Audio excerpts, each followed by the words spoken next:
Pie Jesu Domine, dona eis requiem. Pie Jesu Domine, dona eis requiem.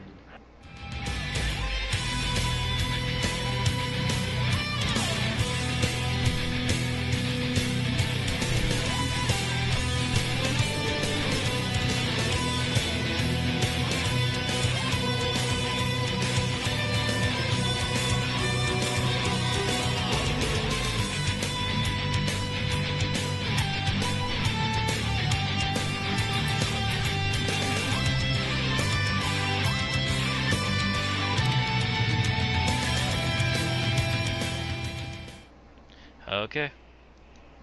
Welcome, everybody, to the 66th episode of an Unearthly podcast, recording live on July 30, 2014.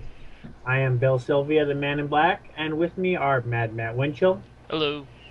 Randy Ronson McCulloch, Always a pleasure. Aaron Romeo Moon Burke, Hello. and Tim the Enchanter Sheridan. Howdy.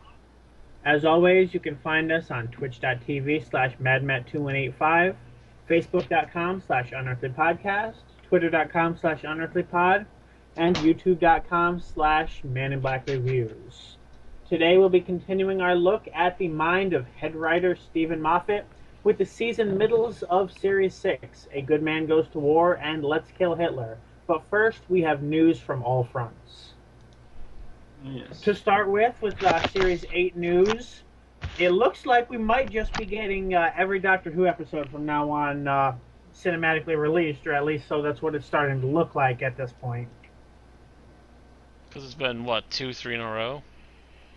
Something like that, yeah. So it's like you Yep. no longer have to watch Doctor Who on TV. You can go 2 days later and catch it at the cinema. Of course, by that time, all your friends will have completely spoiled you on everything that's happened. Spoilers. So you'll probably want to watch it on TV and at the theater. I would, and if you can afford to, please do, because doing this will eventually get it to the BBC's minds that they might actually be able to make a Doctor Who theatrical movie. One of these days, you know? Maybe, just maybe one of these days. That Could or you they'll imagine- just... That or they'll Could you just all continue to milk imagine it a Paul as is. McGann movie with a real budget? Oh. Or a wow. John Hurt movie? And decent John writing, too. And Yeah. decent writing. Can we How bring would you back like to Russell see T. John Davies? Hurt fighting in the Time War, or Paul McGann trying to avoid the Time War? Now the Hammer. Or does BBC do their own movies? They might go to Hammer. They might sub-license, but it would be one of those licenses where we're licensing this to you for this one thing and retaining all other rights. Right, Mhm. right. No, I'm just thinking more like, for example, if it was done by Legendary, it would be a visual spectacle versus going, to various other studios and having various other results. Imagine it being done by, like, Warner Brothers. Hmm. I mean, these are the people that did bring us Harry Potter. Yeah. Yeah, And those... one thing you have to say uh, is at least the first couple of Harry Potter movies were pretty good. first couple, yeah. Then they started And- getting greedy and milked it. Well, it wasn't so much that as they switched it to directors that weren't as faithful to the material. That Mhm. too.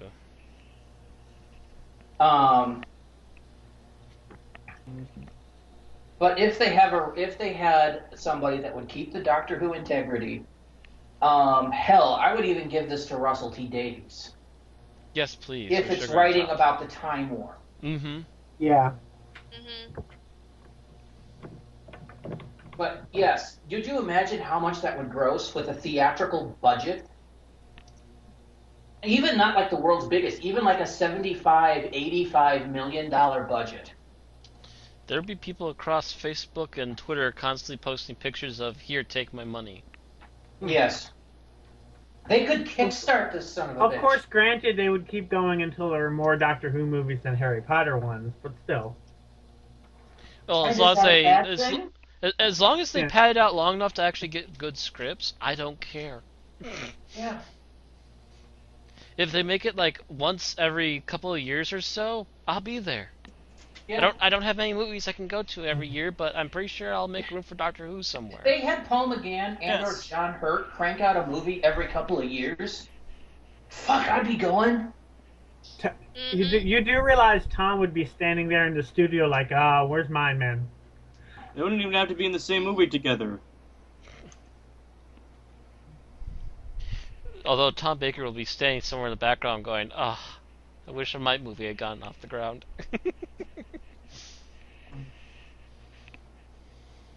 If they put this in serious consideration, it'd be worth it. Mm-hmm. At the moment, all they're doing is showing something that's been on the air 2 days ago. Yeah. Right. Yes. And yes, this one it'll be airing on August 25th. And actually, does it give a time yet? I know the tickets don't come available till tomorrow. It's probably going to be a Tickets available tomorrow. Right. It's probably going to be like an 8 o'clock, 10 o'clock showing, like it was for Day of the Doctor. I thought because it's the same Fathom company. Events It's are Fathom usually Review. at Fathom Events. Yeah, but What's that? I thought Day of the Doctor was only 10 for the second showing. I thought Fathom Events are usually at 7 unless there's 2 showings. 7, It yeah. was 7 local time. It must have been like 7 or 9. I don't remember. But 7 p.m. it was, local time, 9:30 p.m. in select locations. Well, Okay. yeah, we wound up getting a second showing. Yeah, that's the thing. If it's here, a second just because showing, the there should be sheer a amount thing. of turnout.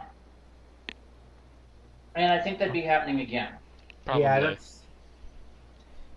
it's not actually giving a time, but yeah, being Fathom, I'd assume it'll be 7 for the first showing, 10 for the second. Oh, you just click the more info next to tickets available. Oh, It'll okay. say at the bottom. Okay. Pop up a yeah. little button. 7, okay, thing in the so window. 7 p.m. local time and 9:30 for second showings. In select locations, yes. That's what I already said.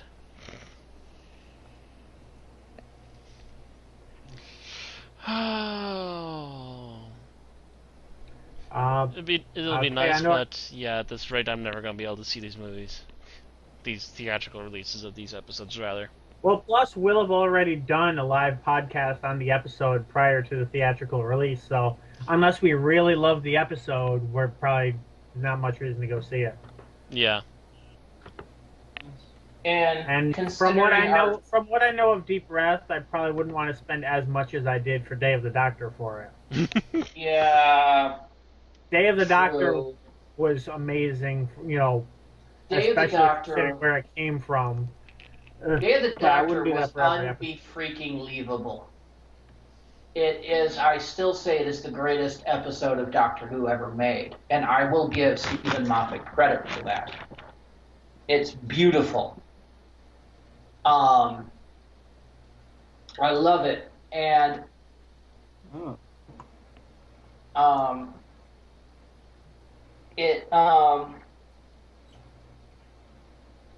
it deserved the full 3D cinematic release they gave it.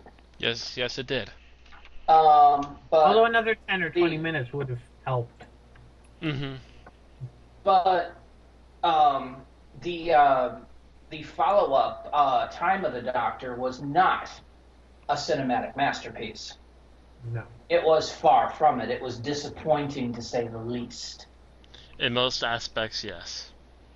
And it really didn't need. It was kind of a ho-hum episode. It didn't need to be its own little movie there. I think it was longer than a normal episode, though. That doesn't matter. It was as long as Yeah. a Christmas episode. Right. Doesn't matter how long it is. What No, but matters really is the quality. And if they're Well, going to keep it bringing matters this to the to point theaters where- for that kind of quality, then I'd rather not It go to matters to theaters the at all. point where for if it. they're going to do, an aired event for a 50-minute episode, then that would just be completely unnecessary. Now, Whereas the at least thing a is- longer than normal episode, you can kind of see a point. Now, if I recall correctly, Deep Breath is a double episode being shown at once. Yes, I believe so. So it is about an hour and a half, Right. which is about Which your I length think of is your long. average Yeah, it should be theatrical longer movie. than either Day of the Doctor or Time of the Doctor, if I'm remembering right. Probably might be about as long as Day of the Doctor.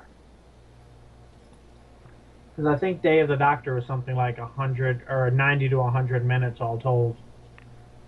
90 to 100 is an hour 30 to an hour 40. So, yeah, something like that.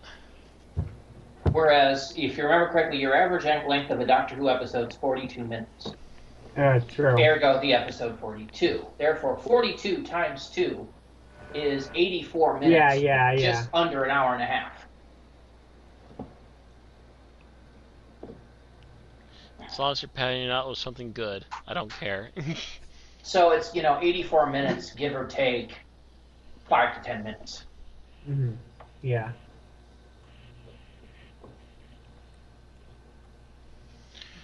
Our next bit of Series 8 news is we have another trailer for Series 8, which features one word of monologue, and I think this is the first. I mean, we might have gotten a look at the new TARDIS interior and some of the other trailers. I'm not sure. This is the one that makes it obvious by showing a straight on of it for several seconds. It's not new. It's different than the set 7B one a little bit. Not different. It's different, added. yeah. It has some added internal props. That's And really about it. I don't know if it's the lighting or the actual color scheme of the set that has changed. It was a green set, or either a green lit set, or just a green set before. Whereas here you have varieties of purples and blues as the primary colors. They might have changed the lighting a little, but it's the same basic set. The thing is, the same shape, definitely. Yeah, the thing is, while I loved the 7B set, I love it. It does come off as looking a bit Star Trek. I don't mind that it looks Star Trek. What I really mind and quite like it for is the fact that it looks a little more retro. It looks a little more like original Who. Well, the console looks Compared more to- like classic Who. It looks a What little I more was like classic referring Who to- than the last couple I have. The console is still the same console. It looks fine. And that console does look more classic Who than the older consoles. What I was referring to was the background walls. Yeah, that too. Had I'm talking that about the whole room. military drab. Yeah, it's really kind of a military gray kind of deal in the That background. made me think of things like Regula One and that kind of stuff from the Star Trek movie era, 80s Star Trek, pre-next gen 80s Star Trek, like Star Trek 2, Star Trek 3, Star Trek 4, that kind of gray. And you know what? And every now and then, a few of the sound effects they added to the TARDIS, I'm pretty sure I had heard in those Star Trek movies too. The beeps and the bleeps. And the Creeps. sweeps and the creeps. I was just gonna say. The sweeps and the I creeps. actually, to make sure I was seeing what you were talking about, I just went and looked up the walls from the 7B console room, and I'm actually looking at it. It does look like you're right in that it is. It does look like it actually is the same set as the new one, except that probably various light glowing things and the lighting itself have changed. Yeah, they probably enhanced lighting, which shows will do Yeah. randomly. Like the ones inside the what's the actual name of that in the middle that goes up to the ceiling? The time rotor. Yeah, the glowing parts of the time rotor are switched from green lights to yellow lights, and then of course there's the actual set lighting is different colors as well, things like that. It could Yeah, also wall- just be the the certain wall- the setup walls at that look time, actually though, the same. too. Those are minor changes. They're not going to change that set anytime soon, as they've just spent a good chunk of 7B's budget making it. So yeah, if anything, that might improve lighting over time if they feel there needs to be better lighting, but that'll be about it. For probably next year They're or not two. about to spend all of that money on a set and only use it for half a season. They can redress it slightly, Mm-hmm. but they're not going to replace That's- it. yeah, I that's the- suspect. I was starting to think that might have been created specifically so that there was a new set for the two specials, and then that they would, questionably either stick with it or change to something else after those. With the specials. amount of money spent on it, I doubt we'll even see them considering it until season 10. Yeah, at least until then. Depends on how much wear and tear it goes through, I would assume as well. Mm-hmm. Like if any That is the untold problem accidents too. Is happen. those sets get beat down. Well, when you say how much is, I mean, how much? Like, do we know how much was spent? Like, was that much more spent on it than the Series 5 set, which only lasted for 2.5 seasons? Mind you, going to Series 10 would be 2.5 seasons. Yeah. 3.5 if you're including 10 as part of that. If you mean up to the end of 9 and then a new one at 10, yeah.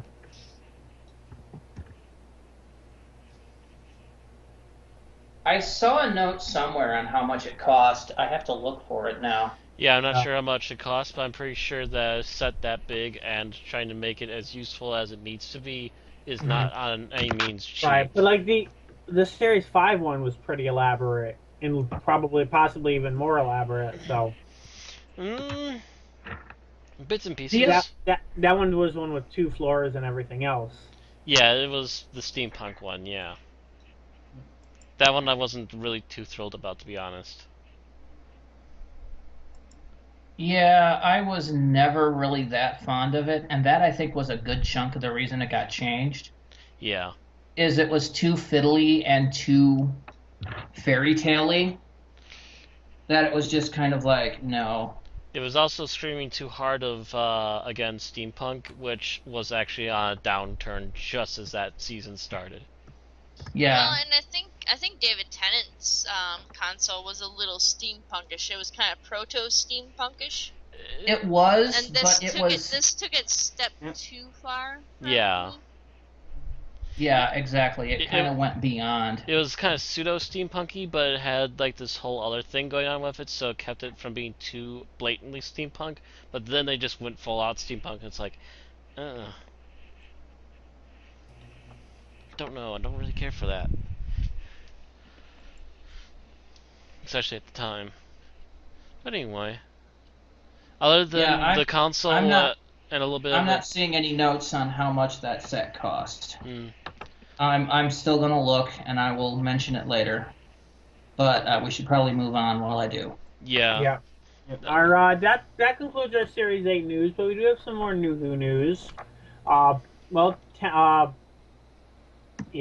Damaged Goods was a novel that Russell T Davies wrote for the Virgin New Adventures line well before becoming anything for Doctor Who.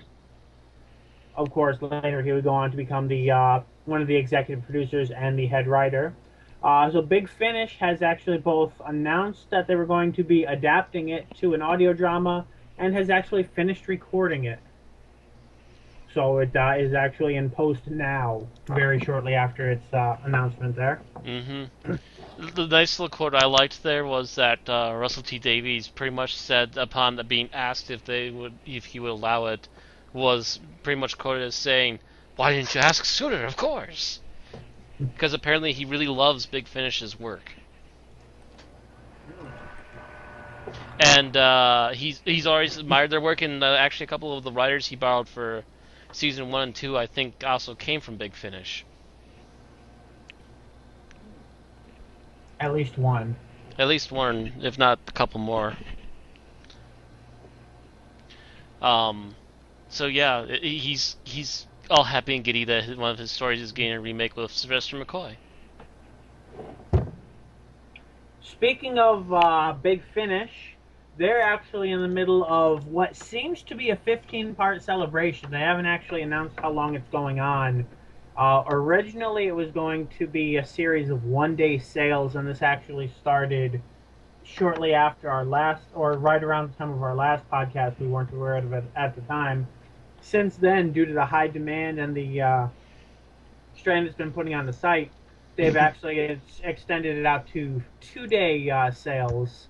They're on part 5 right now. Essentially what they're doing is offering a smattering of episodes they're claiming £1 each for download. I've been showing them as $1. I don't know if it varies on the country or if they're just mislabeling it by accident or what have you, but I've gotten quite a few of these for $1 in the past few days. There's also a few slightly more expensive ones they've been offering, and a few discounted but not quite as deeply discounted CD releases. So any Big Finish fans looking to build up your collection, now is definitely the time to go.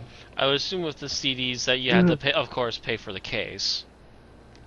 But the other ones I would also assume are probably some of the bigger stories, though, too, like at least the longer running ones. Well, they're definitely some of the more popular ones. That too. Storm Warning, which was Charlie's first adventure, is one of them. That's one of the ones I got for $1. Spare Parts, I think you're all at least have heard of it. At least I heard of it, bought yes. that, and I've actually been listening to it today. What are some of the other ones I picked up? Dalek Empire Series 2, all 4 parts were on sale for $1 download or a $5 CD. The 4-part 40th anniversary special, including Zagreus, was part of that. Those were from today. Actually, are still on sale as we speak. Jubilee is one that I picked up. And then there were a few that they picked up from various other sources as permanent free downloads, things of that nature. And that's about it, at least as far as what I've picked up so far. Alrighty. Something's a good sale. I'm just sad that I have to be saving money for a convention right now. Gotcha. Yeah, with us moving, it's not exactly the easiest time to pick up Makes stuff. sense. Let me see. Yeah. I'm just looking. Even with what I did pick up, I think I spent less than a pizza delivery cost on it. So I've got Please, I just spent money on pizza delivery. one, and so did I. That's why it was in my mind. And, yeah. So you can't eat to them though. I've paid about $11-12 total on the sale so far, and picked up a lot of really good stuff. So I'll be keeping an eye on it. Mm-hmm. Believe me, there have been a couple of Steam sales I've been eyeing up, and it's just like, not now, later. Yeah. Curses! Dungeon Defenders is on sale. The whole package deal. And it's like, oh! Because they're making Dungeon Defenders 2 pretty soon, which is going to be a MOBA-esque game, and I'm not entirely sure what to think of that. But anyway, on to Doctor Who. And the last bit of news, or at least to my knowledge, is a special video from the official Doctor Who Twitter, which is thanking essentially everybody for their reaching 1 million subscribers. I mean, followers. Sorry. Followers, yeah. Twitter, yeah. I'm too used to watching YouTube channels talking about their 1 million subscribers. I wish I could just get over 46. 50 would be nice. 100 would be really nice. Yes. I actually So, lost somebody and got somebody else this last week again, so it's just kind of like, really? Okay. So yeah, they've officially reached 1 million followers, and I've got to say, I mean, the fact that we're doing a news about Twitter, I remember, well, a few years back, and we were sure that at least I and a lot of the internet felt that Twitter was going to be, a 2-year thing at most, the big fad for a short time and then disappear. That has absolutely not been the case over these past, how long, how old is it now? 6-7 years? Pretty much. Old enough. Old enough that they could extend the freaking text size by now. It's been here longer than MySpace was a big thing. MySpace.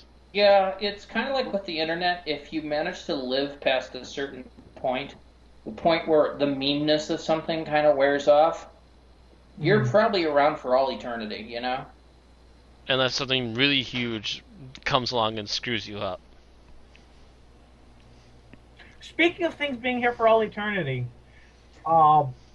somebody I know actually was talking about how someone actually asked him to contact him on Yahoo Instant Messenger the other day. And he was kind of shocked that it still existed.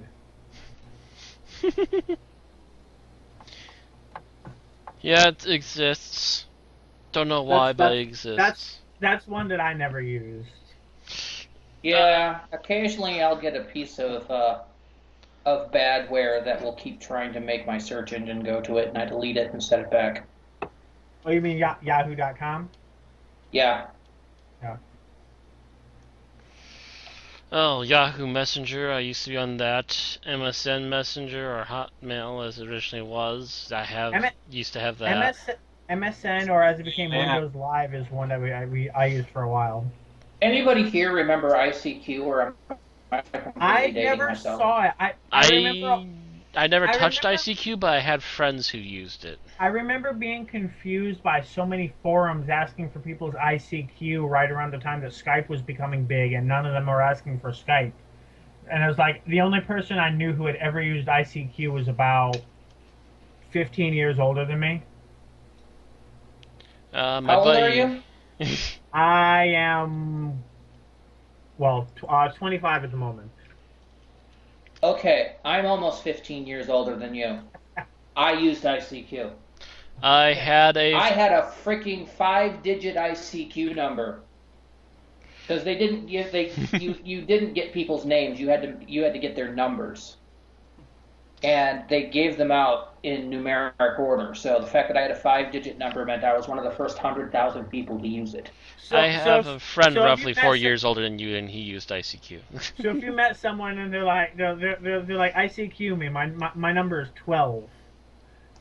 You would know that they You were. would have been like, holy hell.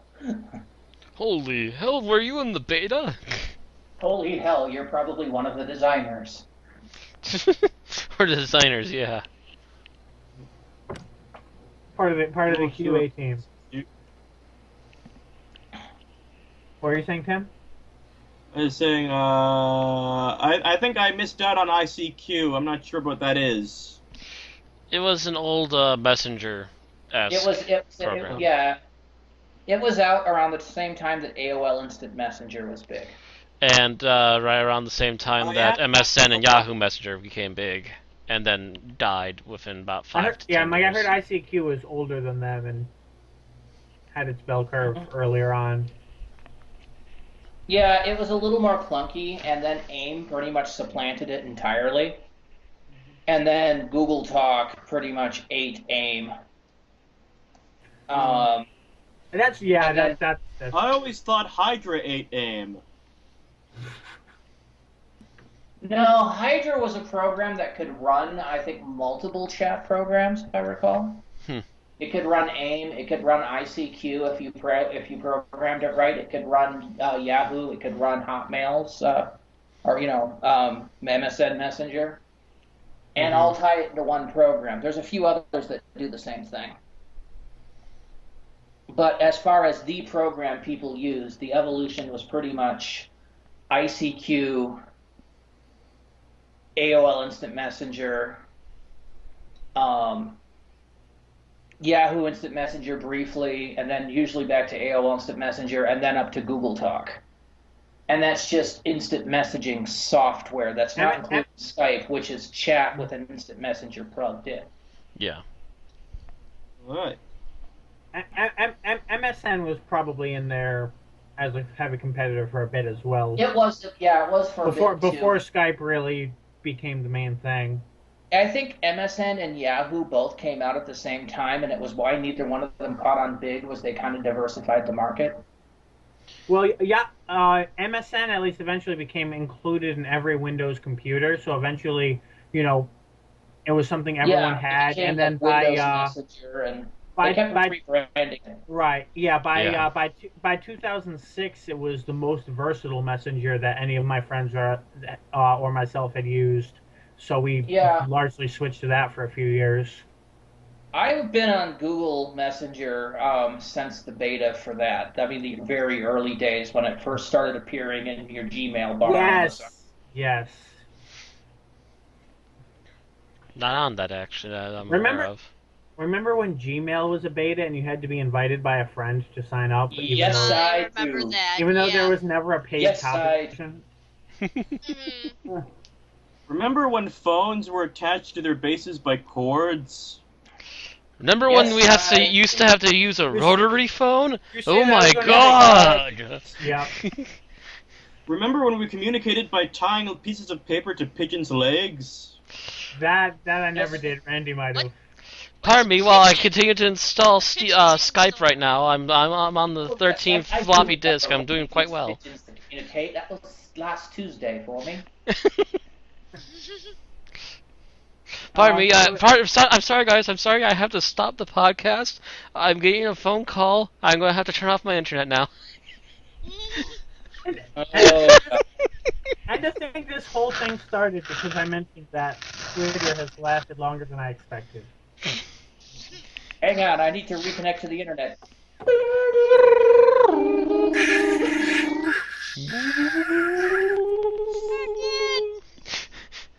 that makes me wonder.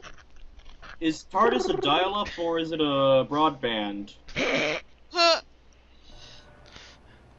For the doctor's was sake, that? I hope I'm it's a sorry? broadband.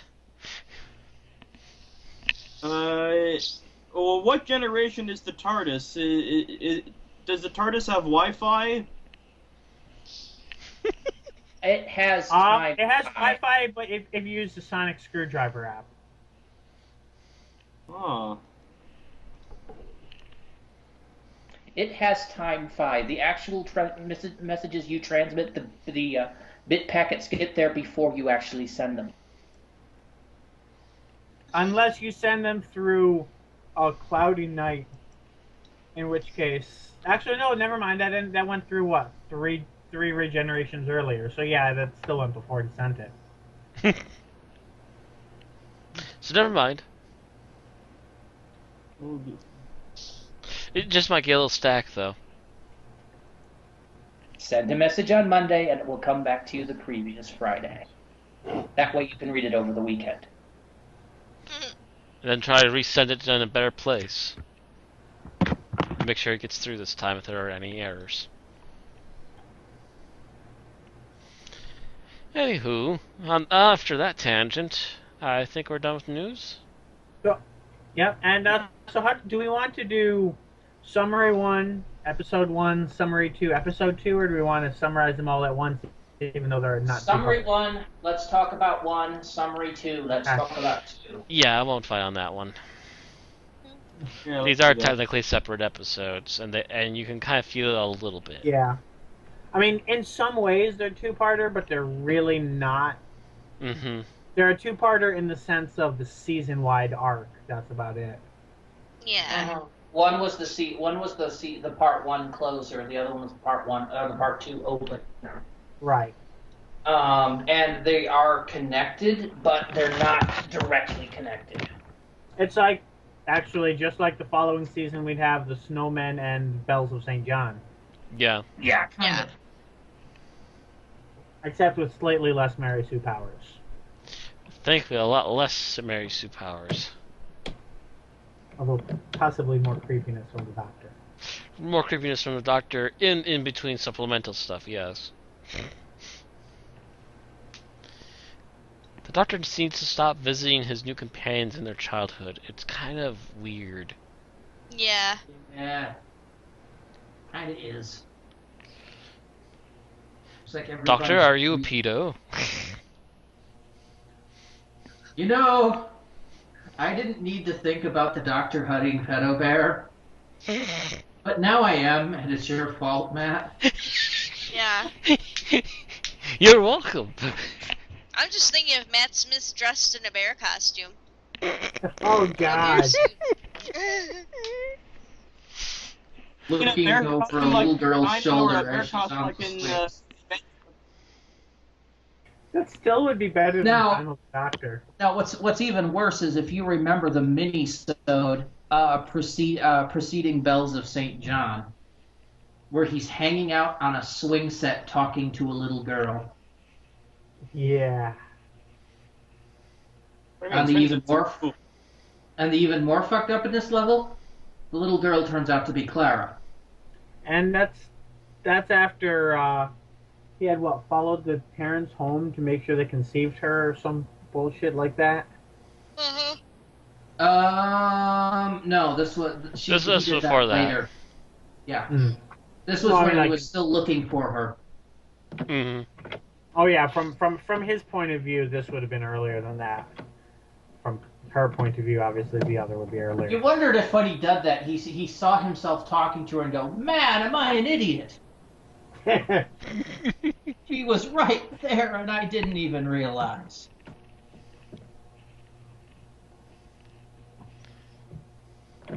But yes, the 11th Doctor has a thing for little girls.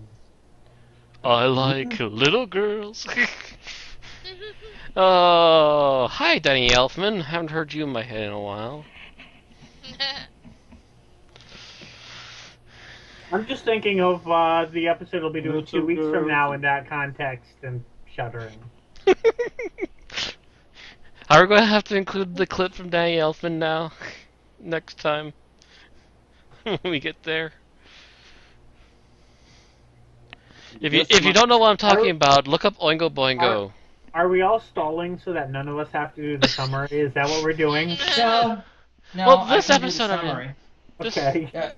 Okay, who wants Because to do that's the summary? absolutely what I'm doing. Does anybody want to do the summary? Speak now or forever hold your water. I can probably do this summary without raging. Okay, you do that. I will do Let's Kill Hitler then. Okie doke. So, a good man goes to war. At the end of the previous episode, we found out that Clara was actually a flesh creature and not actually Clara, although she was mentally was Amy. connected to it and believed that she was That there. wasn't Clara.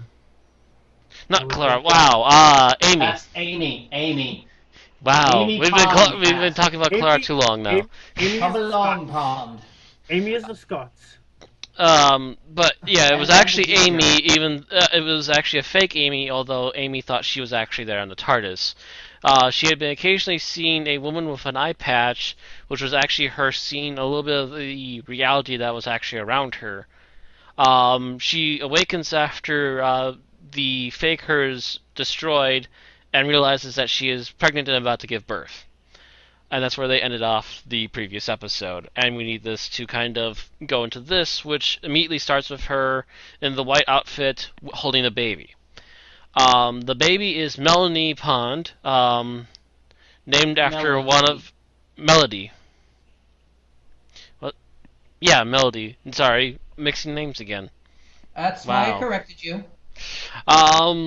So Melody is named after their friend Melanie, I believe, right? We don't find She's that out also till Melody. next Until next episode, but still, that's the point.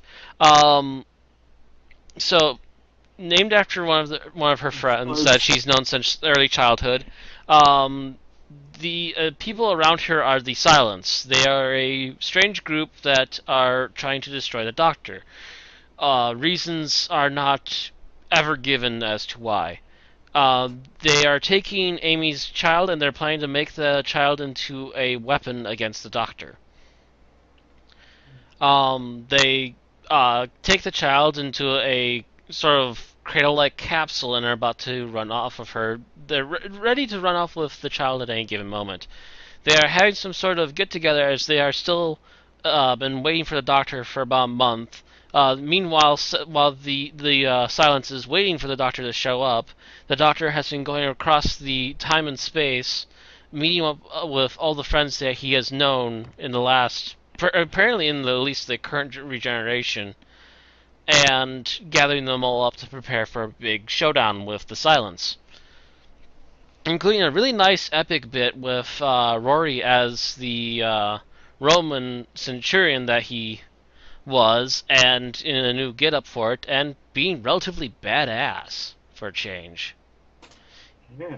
It's nice to see him man up, nut up, and go after his wife and his child. And with, of course, a little backing from the Doctor himself doesn't help hurt one's confidence either. They proceed to also attack numerous other creatures that are in their way in their attempts to locate where the Silence is hiding. Finally showing up there, they're having some sort of big hoorah after about, I believe, a month or 2 months of waiting, something like that. And yes, I think they said 2 months.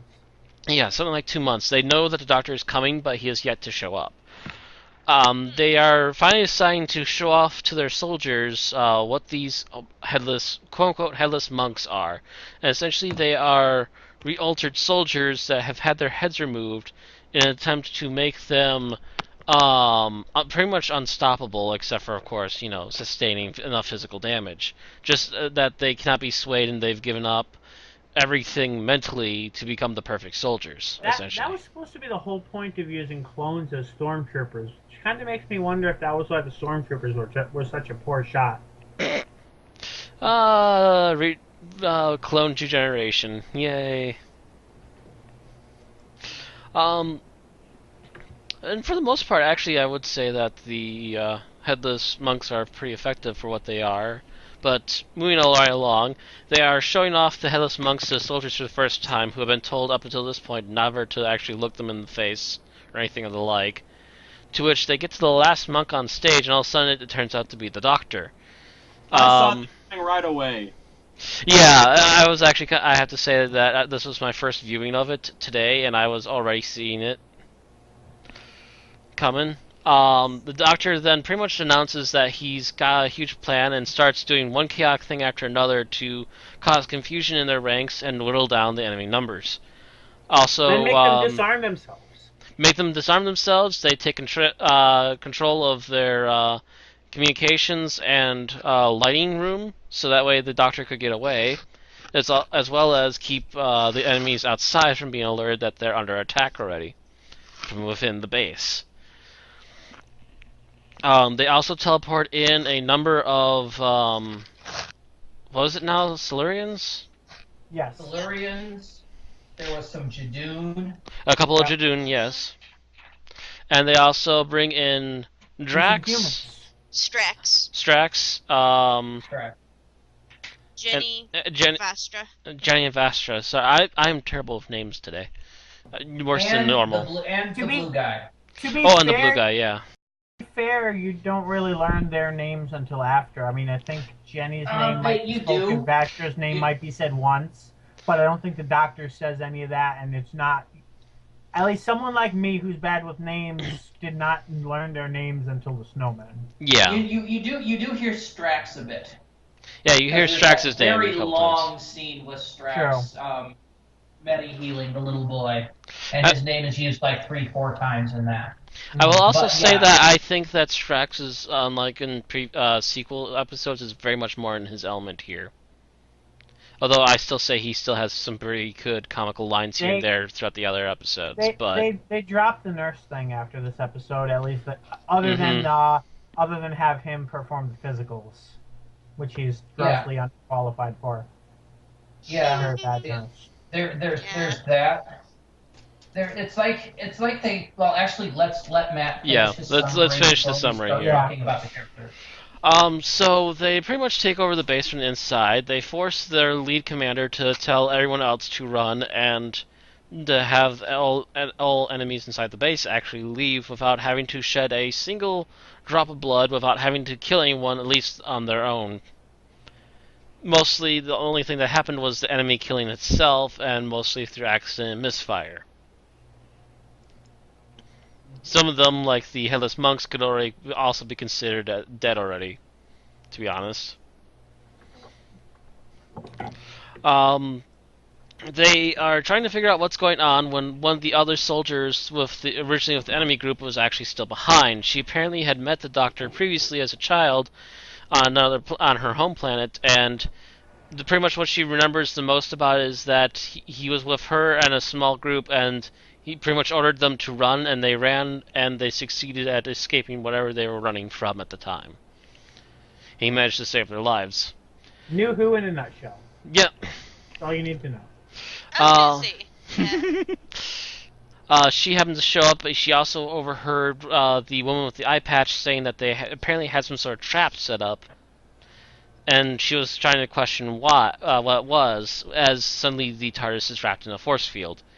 The others up in the control room are also trying to figure out what's going on. They figure out that the baby has shared human and Time Lord genetics, which they are also starting to really question. But also they start beginning to question why it was so easy to take over the base in the first place. To this, the Headless Monks show up yet again. They kill New Gal without really giving her much time. And they also proceed to wound Strax, at least. We're not totally told for sure whether or not he survived, but he appears later, so he survived. Meh. The others get out unscathed, but we're a little worse for the wear now. Also, I believe Blue Guy ran off, and as far as we're aware, at this point, he was killed. He was trying to negotiate with the monks. Because he's kind of known the monks a little bit, yes. With them. Mm-hmm. He had done business with them and so forth.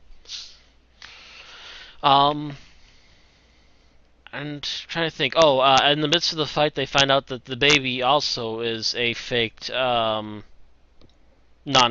and it turns into white goo. Very much to Amy's shock and horror, because that means that the enemy still has her baby. Just as the fighting is done and things are starting to calm down and the doctor's trying to put things together, River's song shows up out of nowhere, of course. Yes, and they all say, "Where have you been?" To which the doctor out of everyone starts questioning her very hard for not showing up when he wanted her to be there the most, because, let's face facts, she is a bit of a Mary Sue, and having a Mary Sue on your side usually means a much easier win. And they could have prevented a trap if they could actually prevented it in the first place. Well, she would know all traps, 3 years ahead of time. And probably altered them, yes. Curse of failed death jokes here. But essentially she points out to the doctor that she is in fact Melody. And the doctor suddenly gets surprised by this. He starts adding a whole bunch of other things up together. Gets very overexcited and decides that he needs to go off and try and find Melody on his own. Melody on his own. He leaves, leaving everyone else behind for River Song to explain it, essentially showing Amy and Rory that she is in fact Melody, and that the reason why she's called River Song is because Melody Song translation, and instead of river, the difference between river and pond is that that particular in the particular language that was translated from, they had no word for pond. It was only the word river, which was the next closest thing. Hence the reason why she has the name that she does. And then she proceeds to, apparently off-screen, take everyone back to their proper time frames. And that...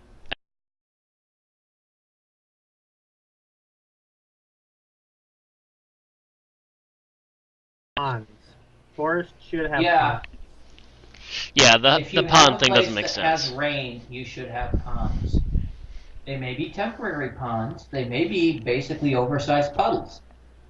But there's still But you ponds. get enough rain, and you have a pond. Mm-hmm. Or maybe they just call all bodies of water rivers. In which case, that's a really stupid alien race. And I think they were actually human, but they, colonized like centuries and centuries ago, long enough to develop their own language. And weren't they referred to as the tree people?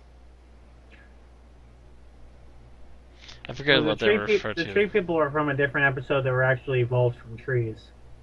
Yeah, I think this was from the forest planet or something. Yeah. Right. Or something Which like are, that. for some reason, heaven neutral, which I'm going to assume is a politically correct way of saying that they're atheistic. I don't really know.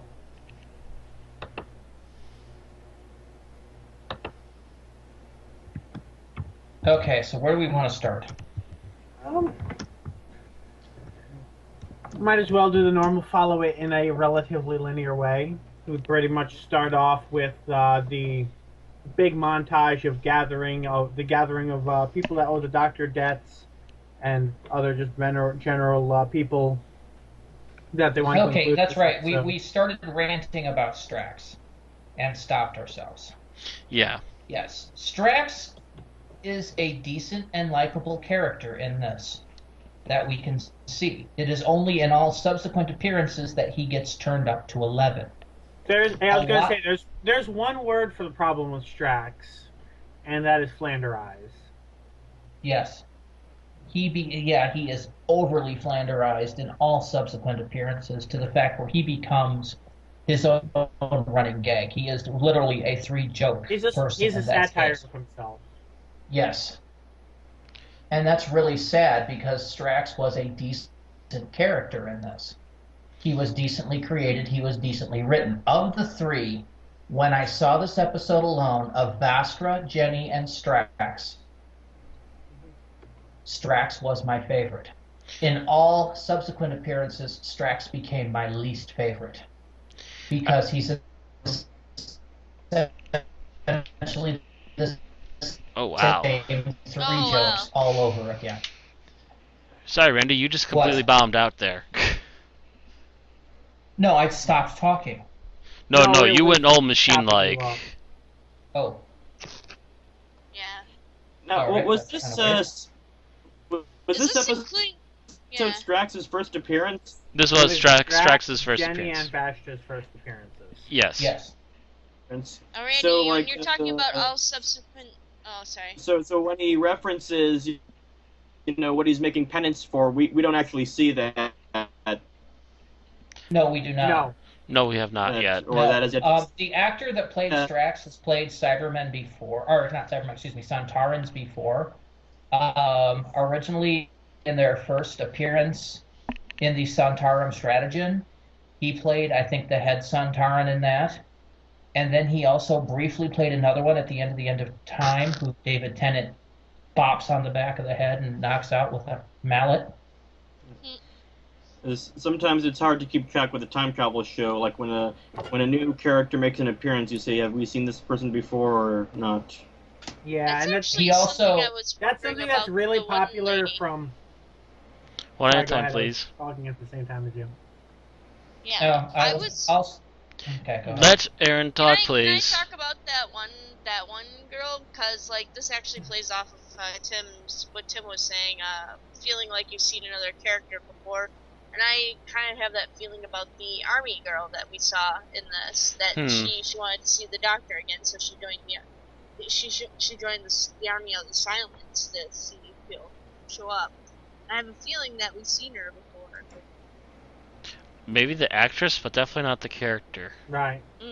The doctor doesn't recognize her, which is a sure point that.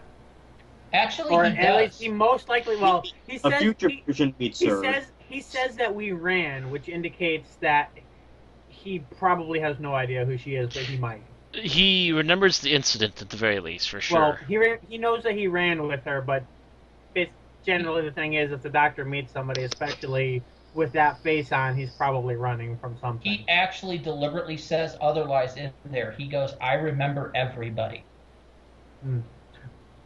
Watch that scene again. But then at the end of the scene, wasn't he like confused who she was? No. Like after she died? I'm gonna look it up here quick. He did seem a bit confused about her. He wanted to know more about her, but no one really had anything to give him. What was her name?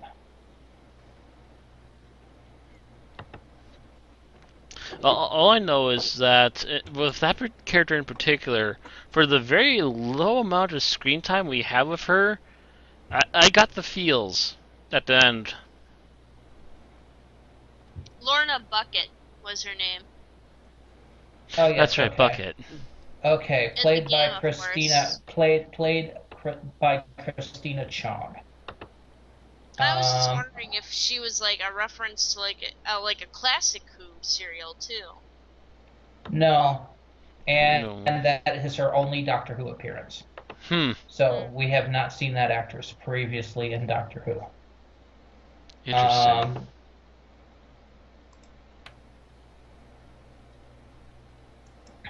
A Gamma Girl is what they called her because she was in the Gamma Forests.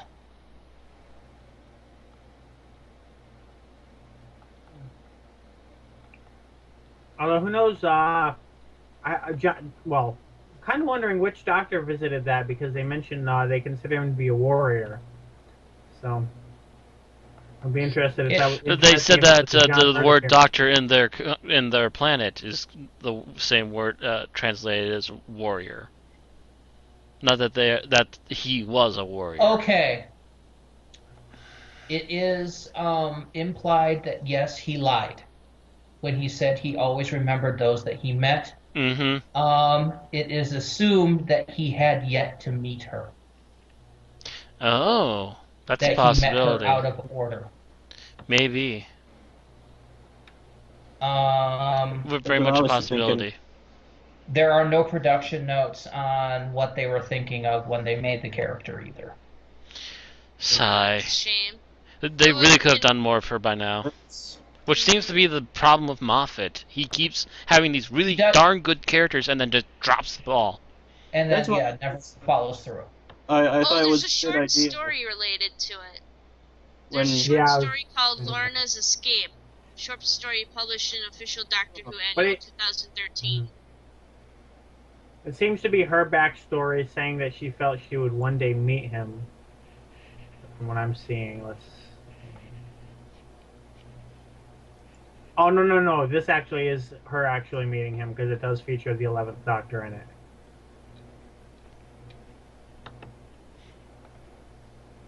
Okay, so they did tie up that loose end. They do kind of. But only in the extended. Yeah, only extended supplemental stuff. Which again is another dropping of the ball. It shouldn't be supplemental, it should be in the actual freaking canon. It would be really cool to see her. To have seen her.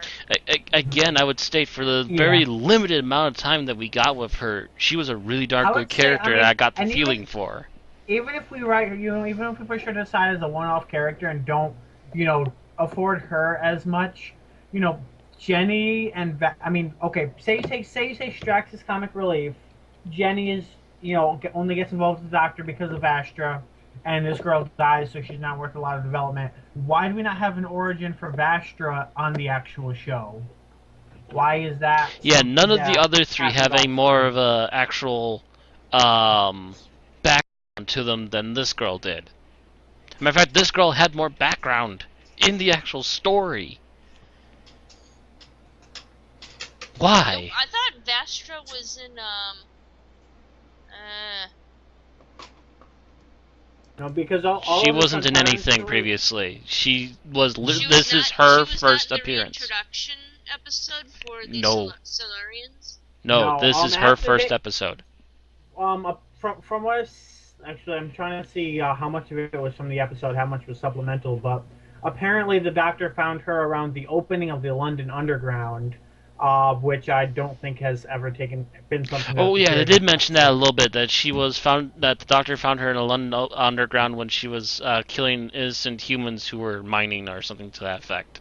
Yeah, to avenge this. Vastra?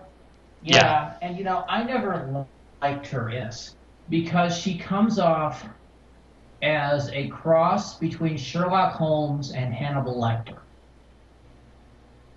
Kind of, sorta. What's wrong with That's that? kind of fair. And actually, yeah, that wouldn't be a bad thing as far as I'm concerned. I mean, it's Yeah, like like she that's- comes in from fair. solving the case of Jack the Ripper by eating him. Yeah. Although to be- Yes, and she's a fair- reptile woman. I To expect be this. fair, in this continuity, Sherlock Holmes stories are written about her, so Yeah, I'm just mentioning that and the fact that it's just, it's a little over the top. And the fact that she's eating people and nobody is really grossed out by it. Well, as long as you don't It's have to see it, it's Victorian. fine. It's Victorian era, That- and well, B, it's in also people that she's really close this to that only particular find out about episode- it. in this particular episode, the only person who knows she's eating people is her wife. True, although I'm pretty sure she's mentioned it in public before. Not that I'm aware of. This is actually the first time I heard her really mention it bluntly. Yeah. I'm sure she mentions it later too. Not that I recall. That was one of the key things I do remember about this. This is the first time I heard her say I she ate thought it somebody. was something in the Snowmen. If it was, then it was a very quick and much smaller reference. Maybe. It's just not something that I don't know. It just seems to be too it seems to be too casual a thing. And again, we are talking about a lizard person. What are you expecting? She would eat a human much like we would eat lizard on a stick. Yeah, my issues with Vastra, if anything, come more from the area where, for example, she's married to a human woman who she supposedly loves, and yet claims that she cannot tell mammals apart. In this particular episode, yes, she does. Yeah, Say that. that is kind Yeah. of a double issue, and um, if you really look at the Vastra Jenny relationship, it seems to be very much a master slave relationship Well, where Jenny has technically, kind of gotten a little bit of um like Stockholm syndrome in a way. I wouldn't go so far as to say it's Stockholm. It's very much that she is of apparently lower birth, and Madame Vestra is supposedly of much higher Like, birth. The kind of impression I got Yeah. was more that Vastra ended up hiring her as a maid, and then they got together, started dating and whatever, and they kept up the professional relationship even after being married, Yeah. Also, or at keep least in got mind used they to that both, routine. Yeah, keep in mind they both fight back to back. Like they're like Jenny is just as capable of fighting Yeah, the katana as Vastra out- is. outside of their home, they're equals. Inside the home, not so much. Inside the home, they are very proper Victorians, and try to keep it as such, at least for public. Whereas when they're alone with someone that they're after, they very much are on equal steps. Or at least so I've seen it.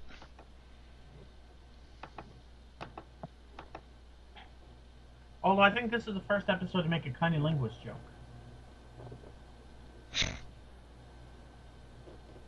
Yeah, I don't know. Vastra seems to be way too much of a contradiction for my tastes.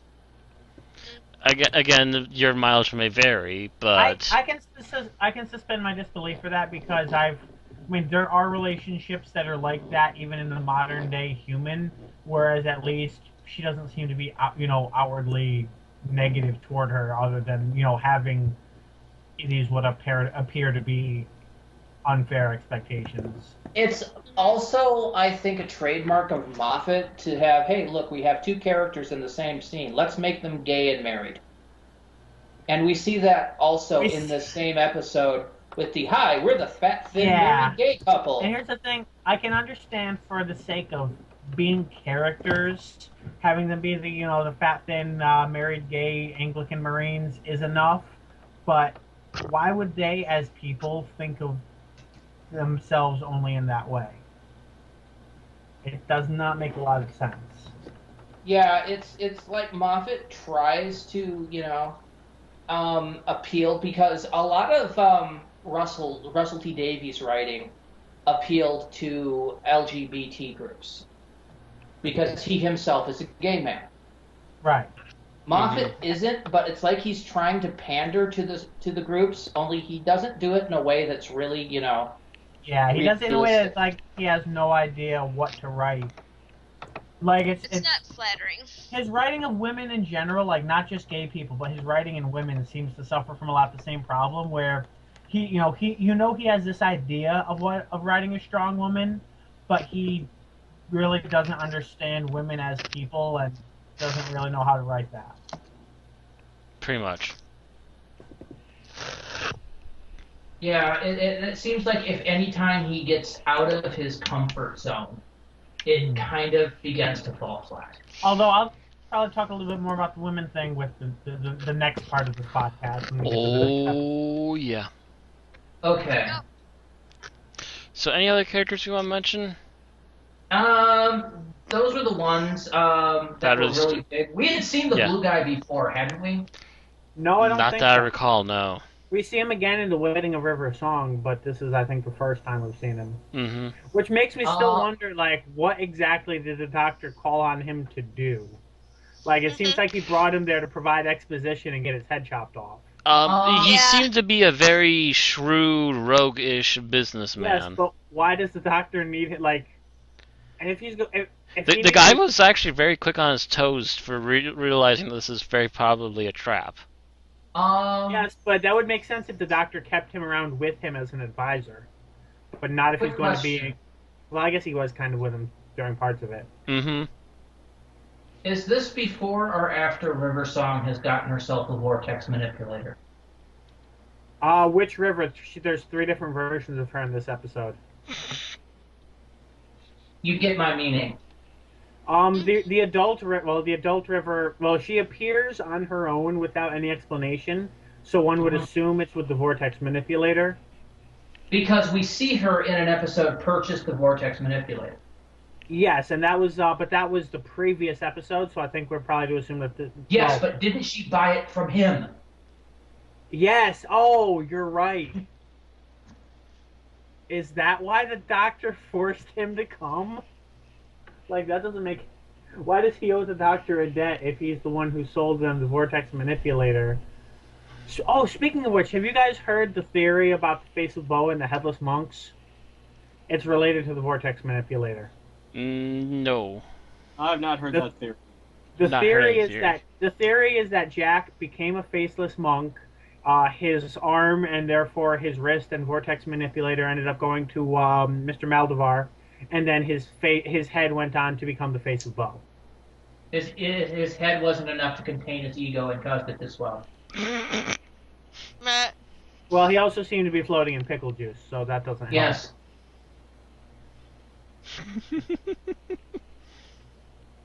And also, apparently, somewhere along the way, I felt the ability to become pregnant.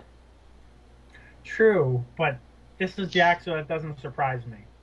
I'm just mentioning it because he was on the thing in Satellite 5, Face of Bo expecting. I remember this. He could impregnate himself. I could see him do that. Of course, why not? He's Jack.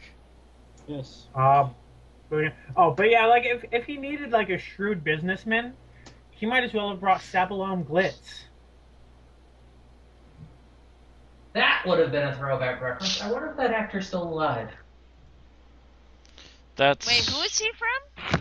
He's from the 6th Doctor era. He's He's from not the most favorite. He's from one of the Trial of a Time Lord episodes, and he's from Dragonfire. Yeah, I was gonna say, he was a 6th and 7th Doctor character. Late 6th, early 7th. Yeah, last we saw him and Mel had taken off together, and she was going to do her best to keep Glitz in tow. So he probably sold her into slavery. Probably he. After about the Glitz 5th glass of played by carrot juice. Tony Selby.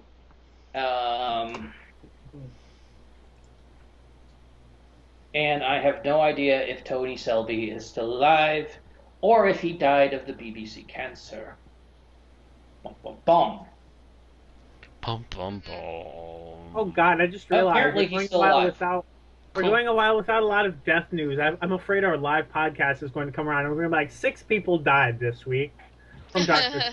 Here's a list, and we all remove our hats and put them on our chests as we just play a quick video clip of everyone that died in the last couple weeks. This section of the Doctor Who, this section of Unearthly podcast, brought to you by the American Cancer Society. If they're not a Motherfuckers, get looked up. So, yeah, technically Tony Selby could still do it. Mind you, he's older than crap now. So he probably couldn't do as much physically as he He's used like to. 76. Yeah. That's not old. You plenty in your 70s. He doesn't look like doesn't look like he's the type of person to age like Christopher Lee. So he ages like Jonathan Hurt. Oh. He more like doesn't Tom look like a Baker. Hurt build either. He looks like a John Belushi build.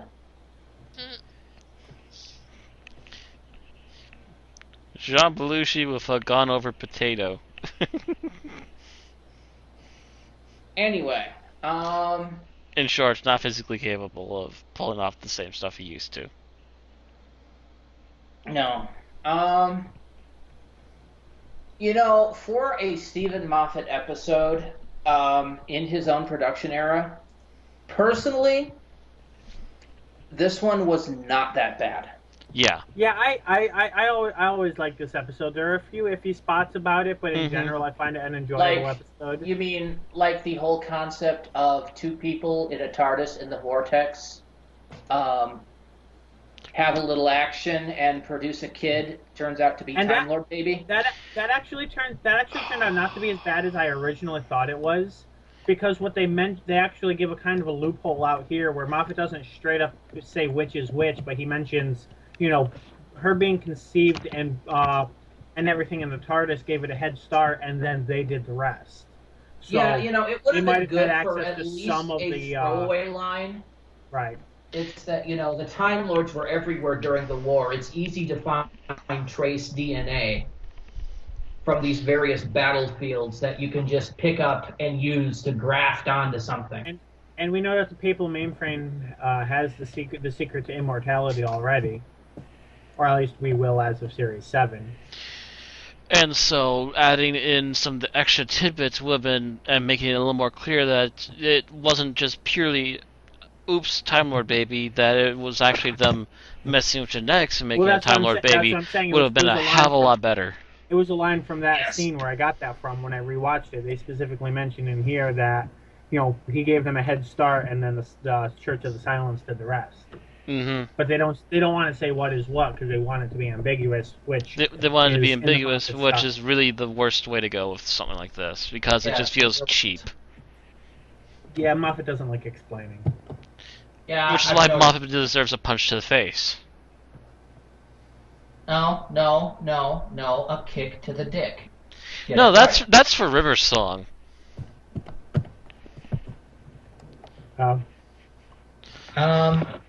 Okay, so other than that, my only major issue is, of course, the whole River Song scenario, that this whole situation has been about her, because that's the entire theme of the season. The theme of the last half of the season, yes. The silence particular. took We're over. not in the last half of the season. We're still in the closing. This is episode the of closer, first which half. leads into that half of the season. So of course they're gonna. No, hint I on mean her. it started back in the first couple of episodes. The silence took over the Earth and dominated it secretly for millions of years, so that they could build a spacesuit for River Song. They do hint at over the couple of episodes, but then they start getting blunt with this one. Yes. That plan. I mean, who comes up with that plan? Stupid pasty giant-headed guys. I mean, in a way that's the case, but River Song is also herself a tool, because the entire end goal of this is to create this huge fixed point in which to kill the Doctor. Now, I mentioned something a couple weeks ago that I've been rethinking, and in rethinking, it makes this a little more acceptable to me. We have always assumed that the person that sent the letters, did it actually show him in one of the episodes prior to the Wedding of River Song sending those letters to his No. previous selves? Not unless it appears in the Wedding of River Song, but I don't think it does. Okay.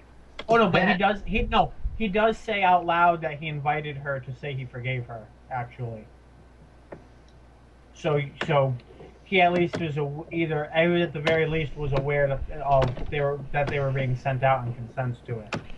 So you get the Okay, impression because that I they was did. wondering personally if prior to this, if it had actually been the Church of the Silence that had sent the letters in part of their efforts to make a complete fixed point. To which the answer is no. That would have, by the way, made this season a lot more acceptable to me. Could have, yes. Because it would have been, hey, we've masterminded this whole scenario to farm this one fixed point where the Doctor has to die. And then the last couple episodes is the Doctor finding a way around it, because he's the Doctor and he's awesome. That would make sense. And then And of it's course he doesn't almost die what they until- did. And then he doesn't die until another fixed point next season because ideas can be recycled. Repurposed. Let's time use Tron period- lingo. They get repurposed. Time can be rewritten and ideas can be repurposed. That's by the way, we were talking earlier about Moffat's writing fetishes. Yeah. This is another one of the fixed points to kill the Doctor, to which... Yeah, that's he likes his bootstrap paradoxes. He likes ripping off body parts and retooling them or grafting things onto body parts. That's the other one. His third writing fetish is killing the Doctor. And it has been something that he has done every season he's had. Or at least attempted to, Season 5, yes. the TARDIS is exploding, and it's assumed for the majority of the season that the Doctor is supposed to be in it at the time. Season 2, season 6, we have this whole elaborate plot by the Silence to kill the Doctor. Season 7, we get introduced to Trenzalore, where the Doctor dies. Anybody seeing a pattern here? Yeah. Yeah, pretty much. It's not so... I mean, that's my major problem with Moffat. It's not the fact that he's writing bad stories. Well, he is, but he's also writing the same story over and over and over again. And he really needs to come up with something new. He really needs to try a new approach. Yeah, it's getting to the point where you kind of wonder if he's sitting there with a dartboard, with various plot elements on it. Doctor dies. Somebody's body parts are used in an inappropriate way. Someone loses their body part. The Doctor marries somebody. The Doctor's naked. The Doctor and other companions are naked. Someone snogs the Doctor.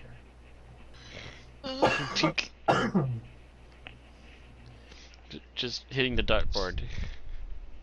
Is there a little girl? Oingo Boingo reference here. As long as the little girl and someone snogging the Doctor are not in the same episode. Monster under the bed. That in itself is not a bad one to use repeatedly because it's a very common childhood fear.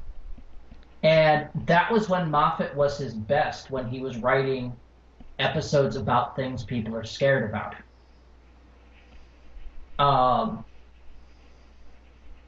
Stuff little kids would like to hide behind the sofa for. The problem is, he's lost a little bit of his oomph there. I mean, you look at The Empty Child, the Doctor dances. That was a freaking freaky episode.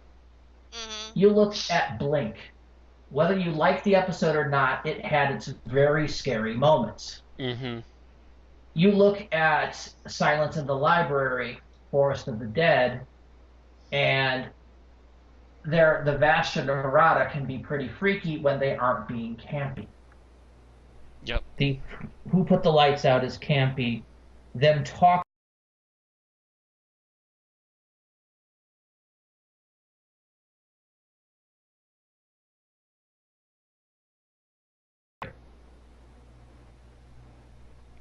So he's very good at writing scary. It's when he starts writing not so scary that he does. He starts writing out of his element.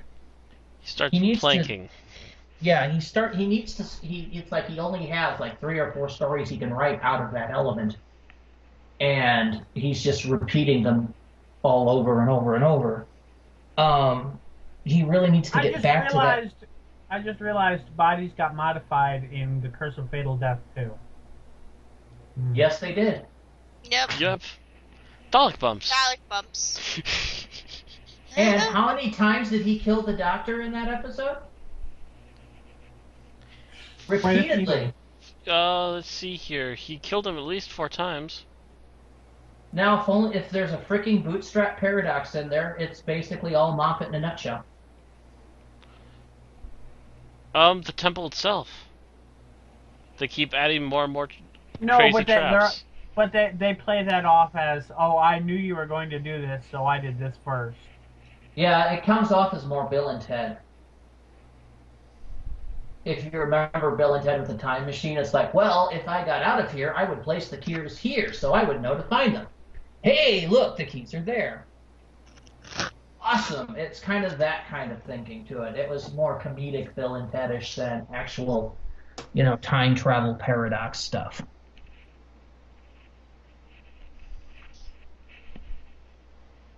Um,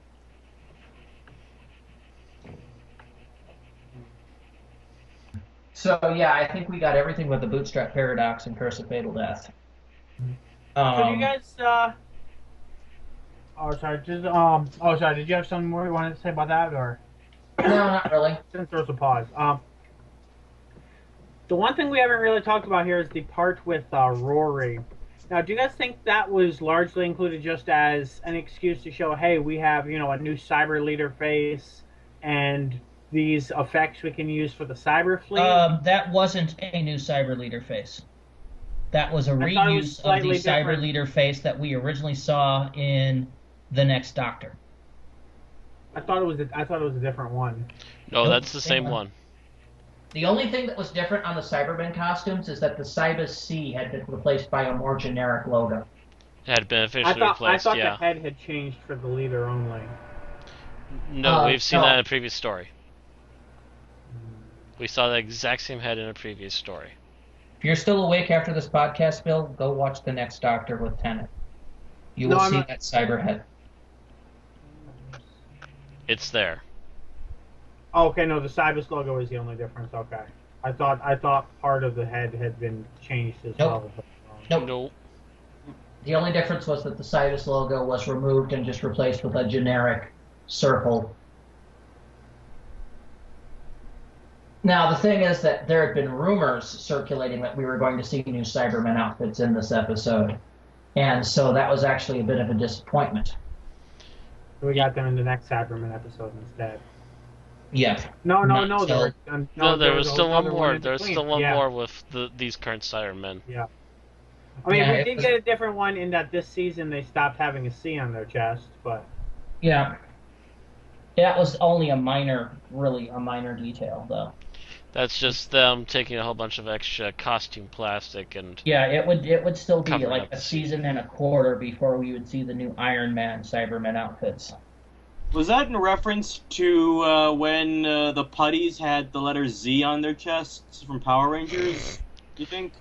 oh, no, I the- think it's they mean the because C they on were the owned chest? by a corporation. Yeah, it was to separate them from the normal Cybermen. Hence why most of the new Who Cybermen during the Russell T Davies era is referred to by the fan base as the Cybus Men.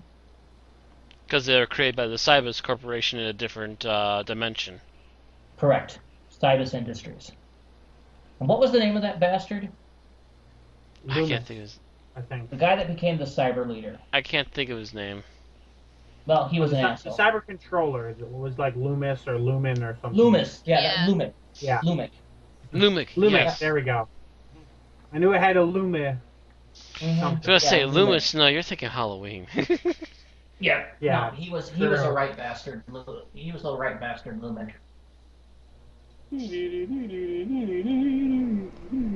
Okay.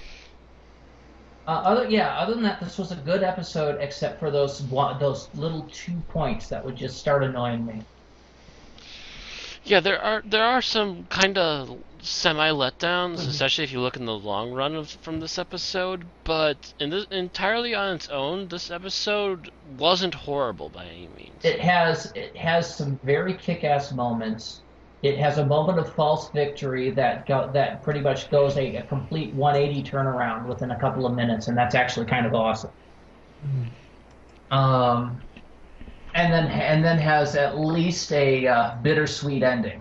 Mm-hmm. If it wasn't for these couple of major points, that it's all about River's song, who is making our teeth grind, and B, the whole Time Lord baby thing. And this script is also the moment when Moffat realized that having the River and the Doctor meet back to front was not going to work. Yeah. As I mentioned earlier, we have 3 different versions of River's song in this episode because their timeline does not work the other way. 3 versions? We have Baby, we have the one that talks to Rory in the beginning, which is probably an older version, and then we have the one that actually shows up at the ending. I'm not sure if that's not the same version.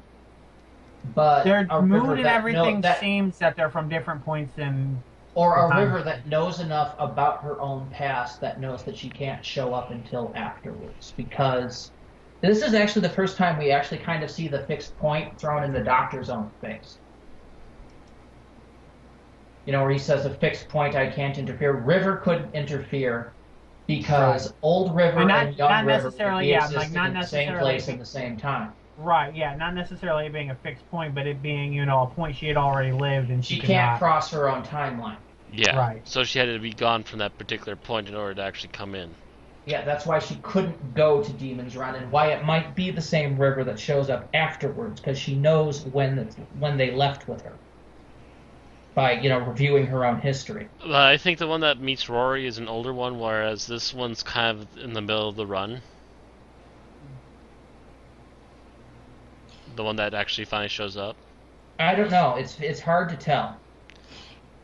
River Song's timeline has always baffled me because of the idea that she and the Doctor are going backwards. Yeah, So- like I said, it's pretty much, as of this episode, is no longer the case. Because he basically now has seen the very beginning.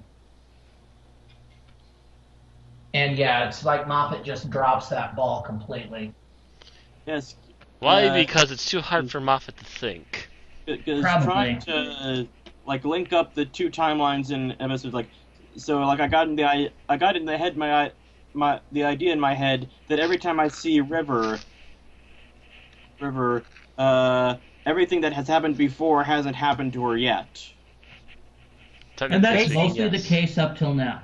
Basically, when I look at River, I try to, at least in current episodes, I try to sort her into one of three rivers. There's River Song, which is the river that has not yet been arrested and is still new to everything with the Doctor. There's Dr. River Song, which is every Mary Sue aspect of River Song with the breaking in and out of prison. And then there's Professor River Song, which is a free woman again, but is too tired to be such an outrageous bitch. Maybe. Generally, she falls into one of those three by the, you know, at least by the end of series 6, when she starts being from less obvious spots in the time stream. There's also pre-River Song River, aka Melody, which we'll be talking about in a moment. Yeah, but that's pretty much all covered specifically in the plot. There's no various versions of her popping into episodes, and you wonder which version of her she is.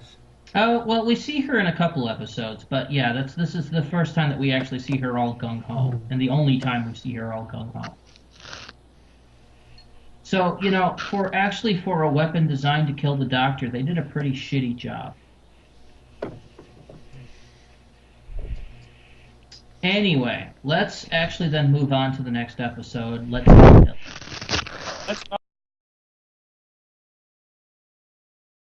Sorry, we have to. It's our job. Let's put the episode in the cover. So suck it up, Buttercup. Okay, let's kill Hitler. Summary.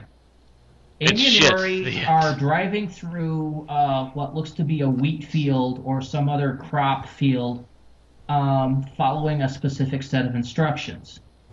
Once they are finished with these instructions, they come across the TARDIS with the 11th Doctor. Looking at a newspaper, they basically drove out the name Doctor. As they're doing this, the Doctor points out that there was a line through it, which they hadn't done yet. A moment's glance, this turns out to be a fairly nice-looking car, tearing at them and nearly killing all of them. And out of this car pops Amy's apparently friend from childhood, Mel's. We then are seeing a series of flashbacks, which essentially splices Mel's into Amy and Rory's life growing up. It is amazing that we have never seen this character before this point. Mel's introduces herself, and it's very interesting to note that she got there by, of course, stealing this car. And shortly thereafter, we hear the police sirens go at, following up. She also mentions to Amy that while everything that she had said about the Doctor, she had never said he was hot. Which she then proceeds to point the gun at him. And basically tells him to take her with him, um, asking where she wants to go. She's like, I have a gun, you have a time machine, let's go kill Hitler. Seen as an idle gesture, and that's where we get past the opening episode crawl, where we quickly discover that Mel's has shot the time rotor of the TARDIS, causing gas to leak out and causing them to crash exactly where she was trying to go, 1938 Berlin, where a young or a middle-aged member of the Nazi Party, a doctor possibly it looked like, is caught in a file room by this weird janitor figure who promptly shoots a beam of light out of its eyes and sucks him into it. The whole thing is populated by these tiny little men who has taken his shape and form and are using it in a plan to go kill Hitler themselves. This plan is acted upon, and they quickly realize that they are there too soon, and Hitler hasn't done most of the crimes he's guilty of at that time.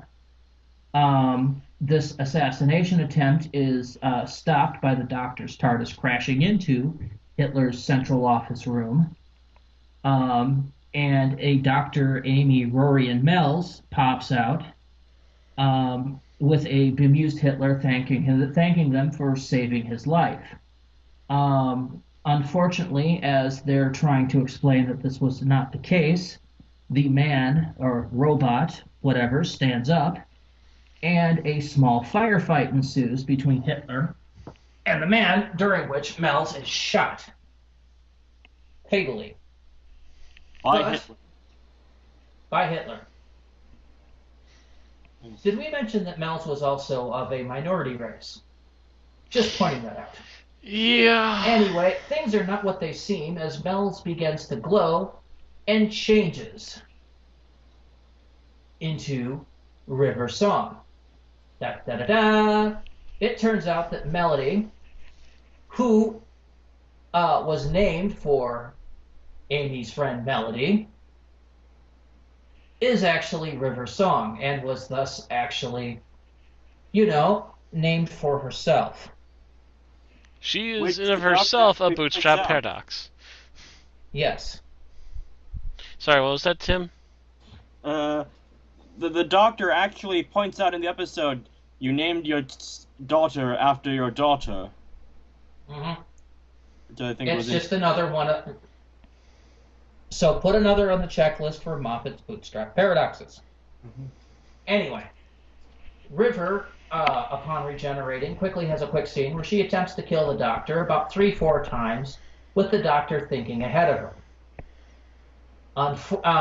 Unfortunately, during this process, she kisses him on the lips.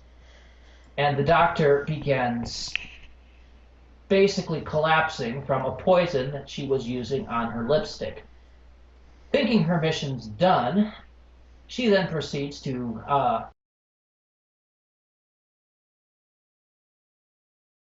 having a minor rampage through Berlin. After basically saying he'd be okay, Amy and Rory go after her. The machine... Well, actually, it wasn't at first that Amy and Rory were first sucked into the machine. The Tesseractor, or something like that. And have to deal with the fact that the doctor's dying. The doctor gets Amy to release certain records to him while they're in there. Records of who he is and who River Song is are both made available to him, or why they're actually trying to get them. The doctor then, manages to shut the thing down and gets Amy and Rory out of it, and they go after River. The doctor, meanwhile, staggers into the TARDIS, very badly dying, and the TARDIS informs him that he has 32 minutes of life left. This is done through a voice interface, which I don't think we've fully seen before. The Doctor, not liking the original face himself, asks it to change to somebody he likes. Originally, it changes into Rose, which the Doctor replies as guilt. It then changes into Martha Jones, which the Doctor mentions as more guilt. And then it changes into Donna Noble, which he then puts basically all the guilt ever. Yep. Before it settles on young Amy Pond. Well, the Doctor likes interacting with young Amy Pond and keeps trying to bounce questions off her, of which the interface is just saying you have 32 minutes of life left. You would think somewhere during this conversation it would have lost a minute, but no. But as he's collapsing on the floor and getting ready to pass out and losing all hope, he swears he hears her say fish fingers and custard. And that gives him enough strength to go on. Meanwhile, in Berlin, after having dealt with the machine, which has rebooted itself and is once again going after everybody,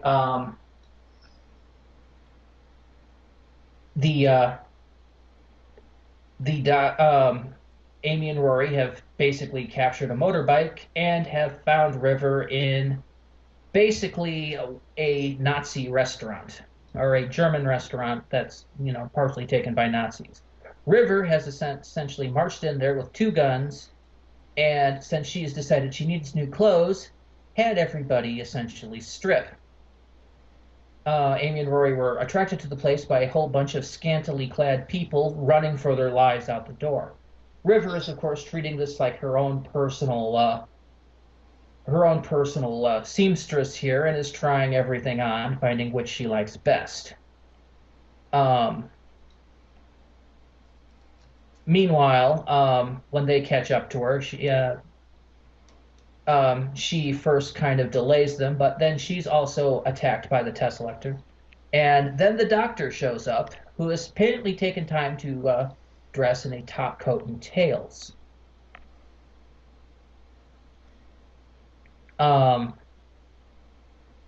A small struggle ensues, and the Doctor shows a complete, full determination to keep going and keep saving everybody until the very end.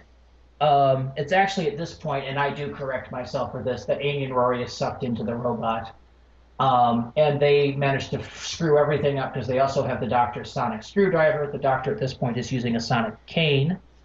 Mm-hmm. And manages to set the antibodies in the robot to basically kill everybody, including the crew. The crew does an emergency beam out to their mothership, and leaving Amy and Rory stuck in the device, which is essentially they're basically about to die. The Doctor refuses to stop trying to save them, even though he is physically dying. But they manage to fix everything at the end. And River, having been convinced that she is destined to become a better person by looking at who River's song is, by having the robot take her image, then uses all of her remaining regeneration to save the Doctor's life from poison. She is blacked out, and the Doctor leaves her a present of a new journal, and River's song then decides to take up being an archaeologist, because it's the best way to meet somebody. The Doctor and Amy continue on. Probably not the best summary I've ever done, but this episode leaves me kind of going meh through a good chunk of it. Yes. I only have one thing to say. This isn't Doctor Who. This is the Adventures of River Song, and I could care less. Yeah, it's really bad because the concept of the Tesselecta is a interesting concept. but it's completely wasted in this story. Yeah, the idea of this robotic being run by small people inside of it, that's an interesting idea. Uh, Going off and finally meeting historical figures again. Interesting concept, especially a bad one. And then just kind of making fun of him, making him If look they stupid. actually had this as a story, not with River Song, but the Doctor trying to stop this robot ship who's determined to kill somebody like Hitler or anybody, Before they've even done what they've done, yeah. that would have been an interesting story. Or even if it was a story where, he finds out that they've selected somebody who is going to kill somebody and then go through, and then stop them from torturing her to death so that she can be redeemed and such, and then find out afterward that it's River. That probably would have been a more interesting way to take that up. I was actually trying to keep River out of it, Bill. No, but I mean, like, it was specifically invented for River, so it's not realistic to think that he was going to write this episode without including River in it. No, I was saying... But there are better ways it can be. No, I was just saying, as my point, as a standalone, separate episode from the River story arc, was my point. It would have been a far superior episode. But because River Song is involved in this, it basically becomes this huge River God mode vehicle. Watch me rampage through Germany because I'm evil and awesome. Which makes me want to bash my head against the desk. Because you quickly stop caring is a good chunk of this episode. You don't care about what happens to River. You don't care about what happens to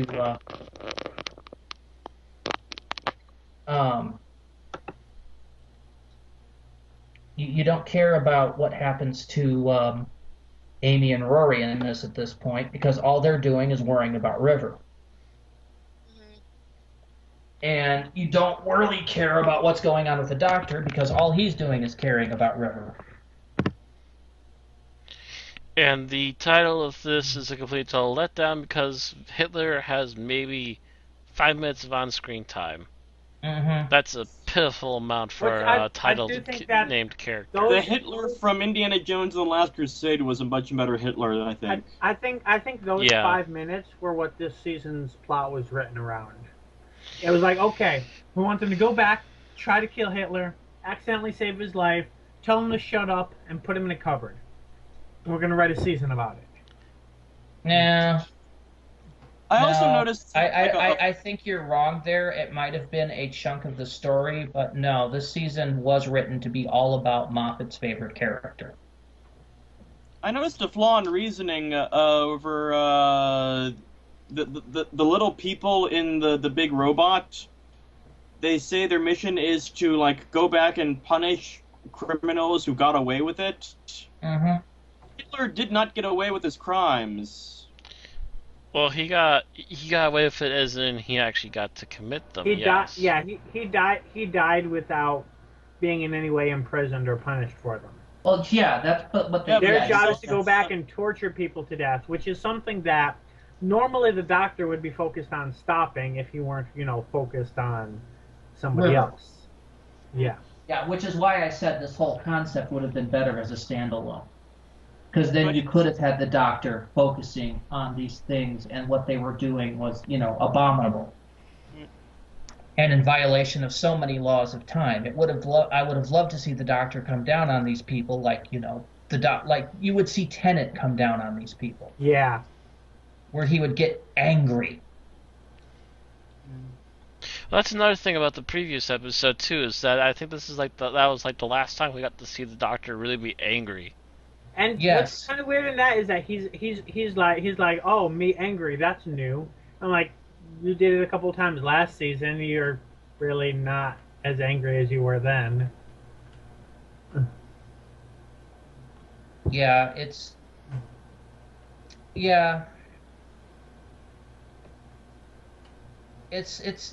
that focus of just moral outrage is not something we see much in the Matt Smith era. And it is he's usually really kind of wrapped up in himself. And it is something that, is a standard Doctor trait. We see it in the Fourth Doctor. We see it in the Fifth Doctor. Not sure how much we see it in the Sixth Doctor, but he too was kind of wrapped up in his own ego. We definitely see it with the Seventh Doctor. There was And the Eighth Doctor. there was the whole Eighth thing of Doctor. the Silurians with him being at odds with Unit. Who? What? In the Silurians, when the Third Doctor was at odds with Unit, so even before the Fourth. Oh, Doctor. the Third Doctor's at odds with them a lot. Yes. Yeah. So the Third Doctor had it. The Second Doctor could do it too. That was kind of his whole shtick, was that he was more interested in the welfare of the people than his previous incarnation. And even the First Doctor had his moral outrage moments, but they were few and far between. Right. And more seen later than earlier. But still. Largely when things like Daleks and Cybermen get involved, he would really start to push the moral anger, yes. But we don't really see that much out of Matt Smith. And by the way, I sent a link into the chat there. It's essentially the River Song's timeline from her point of view, the Doctor's point of view, and in actual chronological order. The way that 2-dimensional or 4-dimensional creatures will view her timeline. So, if you ever want to see that. Okay, I'll look at it eventually, but not right now. Yeah.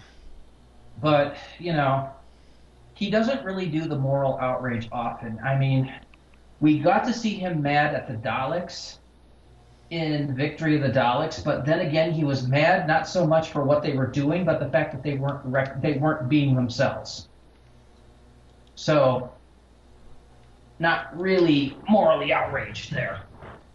We saw him cold angry at the Weeping Angels, but again, it was more for putting them in for setting them up for a trap than actually what they were doing.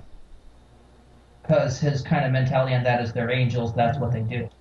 And that's a good problem with actually kind of how Moffat writes them, is that they're bad guys, that's what they do.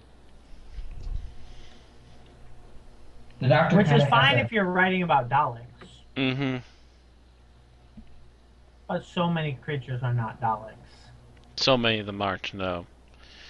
Actually, I would consider the angels to be more of a wild animal, more so than just a natural, computer-made haters of the universe. They'd have that whole shtick where they steal the guy's brain and use it to taunt the Doctor. That was their second episode, and the second episode went stupid. Yeah.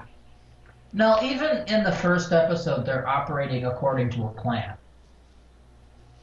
It's not the greatest plan, but it's a plan. They just wanted the TARDIS to feed, and that's very basic and very analytic. It's a little more than that, because they managed to get a hold of the key, and they then use Sally Sparrow to track down the TARDIS itself. So there's more than just an animal intelligence there. But their reasons for doing things are very animalistic, though. Yeah, and that even holds true though in the Time of the Angels. Is they're basically wanting to get to this power source to feed off of it. Well, other than that whole hijacking the plane and crashing it to go and pick up their family members. And the taking over somebody's body parts in order to talk to people. Because, ooh, we're creepy. Voiceless monsters are so creepy when they can take a victim's voice box and talk with it. We talked about this a couple of weeks ago. Mm-hmm. Our issues with the Weeping Angels and their lack of stability by Moffat's writing. Oh, by the way, we are actually getting pretty close to time. Oh. Yeah. So we are. I did a few things. Let me consult my notes here. One thing I noticed about this episode is we actually do get to see the timeline being changed from the outside. The first time the Doctor holds up that newspaper, the crop circle just says Doctor. The second time he holds it up after they wonder what they're hearing is when it has the line through it, and that's when Mel shows up. So we do actually see, her overwriting the timeline on top of the one that was already established. Mm-hmm. Which is a thing that She's a Mary Sue. It's a thing that she keeps doing to us, and it pisses us Well, off. well, that's not a her specific thing. That's something that I mean, it's largely a Moffat trait, but it's one I can accept. It's essentially, seeing the impacts of time travel from another point of view. So one kind of wonders if, Amy and River. I'm sorry, Amy and Rory and the Doctor thought the line was there all along after the fact, or if they realized, hey, wait a second, that line showed up afterward. The Actually, Doctor should have, at the very least. the Doctor definitely Yeah. noticed that it came out of He nowhere. should have Also. as a time sensitive. Amy and Rory, not so The much. Doctor should have, yeah. And the Doctor did. Again. Okay. Anyway. Oh yeah, the rest of the opening completely baffling because I try even the first time I watched this episode, I'm trying to picture if anybody with no matter what weapon they had, no matter what threat they had against them, okay, you're going to use your TARDIS to take me somewhere so I can kill them and change history. And his answer would have been, okay, as long as you don't shoot me. That's usually not a Doctor thing. Yeah, he would have that gotten is- everyone inside the TARDIS except for the person with the gun and then That's- promptly closed the door and left them behind. That's a very fast way to take me out of the episode very early on. And Mm-hmm. Well, that, and we see Rory, who got established very well in the last episode. We get to see him being the butt monkey. Again. In but all of those these are all scenes of him as flashbacks. a child, yeah. Yes, but I mean, we thought Amy and Rory were friends and they play together, but in all of these things, Amy and Rory are Amy's hanging out with Mel and basically treating Rory like absolute shit. True. We're playing hide and seek. Oh, we just haven't found you yet. That's dick move. Right. And it happens repeatedly. Yeah. So it's like, in like a 5-minute span 3 times. yeah, it was kind of a dick move. And it goes from that to, oh, wow, isn't he your boyfriend, Amy? And it's like, really? If I was friends with somebody who treated me like that through most of my thing, I wouldn't be thinking about dating them. I mean, this is like, freaking Mickey on Rose level of imprinting. Mm-hmm. And Rory has pathetic. Stockholm syndrome. Yep, pretty much. And it's really sad. So, yeah, it kind of that took the wind out of my sails for this episode too. And then, yeah, the whole gun is just like, no. Although I did like the line about the temporal state of grace, because that was that was a throwback to the Invasion of Time, Oh, okay. where it Was it- actually did work. Ah. Because you see Andred point a gun at the Doctor and try to pull the trigger, and nothing happens. Another thing about this episode, there's not saying that knowing the Doctor is going to live removes all the tension from a scene, but knowing what we do about the fixed points that they're referring to, knowing when the Doctor is going to die, knowing where he's going to die, takes a little bit out of the tension of an episode where the entire point of what you're wondering is, Is he supposed to live through this? And yeah, Right. it's kind and of. when you absolutely know he's going to live exactly for 31 minutes, and then River is going to do something to keep him from dying until later. Mm-hmm. Mhm. And that's where And will being will spoiled River at turn the back to beginning of the normal? season Well, is of not a course. helpful We thing. already know she will. She's predestined to turn back into the River we know. Right. So it's like, yes, the how is still a question, and that's still, worth generally watching for, but you rub a whole lot of the question out when there's no what's left. And When it's making old that times. and making that the crux of the episode was a mistake, because that just kind of takes out all of your tension, and the thing that you could have had that would have been a fresh new concept to look at, you're using as a minor note. The Tessellacta? Yes.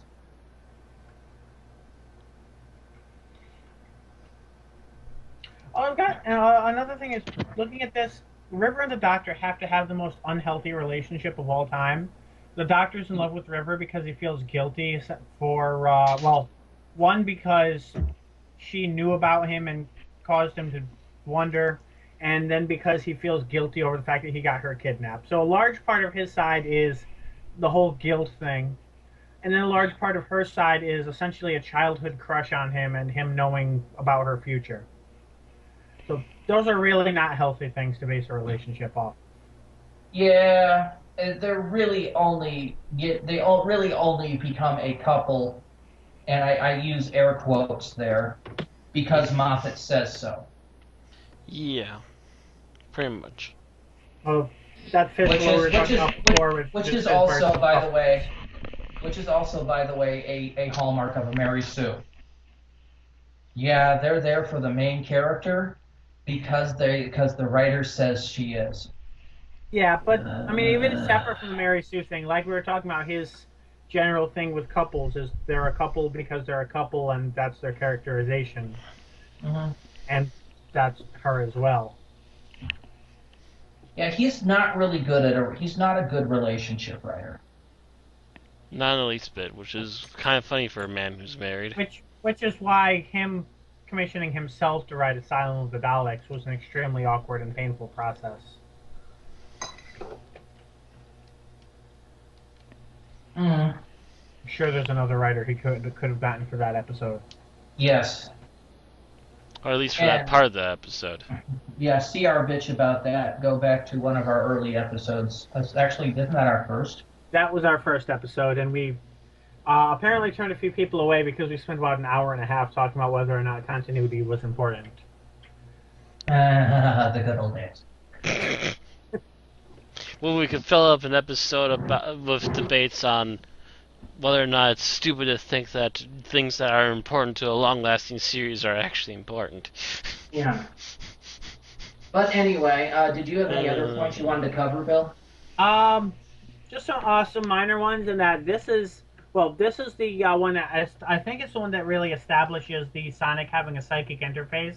When Rory explains that to Amy, I don't think that's actually said explicitly earlier than this. No, I don't think it's ever said before. Yeah. And it actually does make a lot of sense to me. Right. Mm-hmm. Especially when you consider the amount of complex settings David Tennant said the screwdriver had. Right. No way that you could possibly have that many clicks on a dial on the screwdriver. Unless it's the most sensitive dial in the universe and somehow you knew what every single click was. And still telling your human companion to be able to find that setting?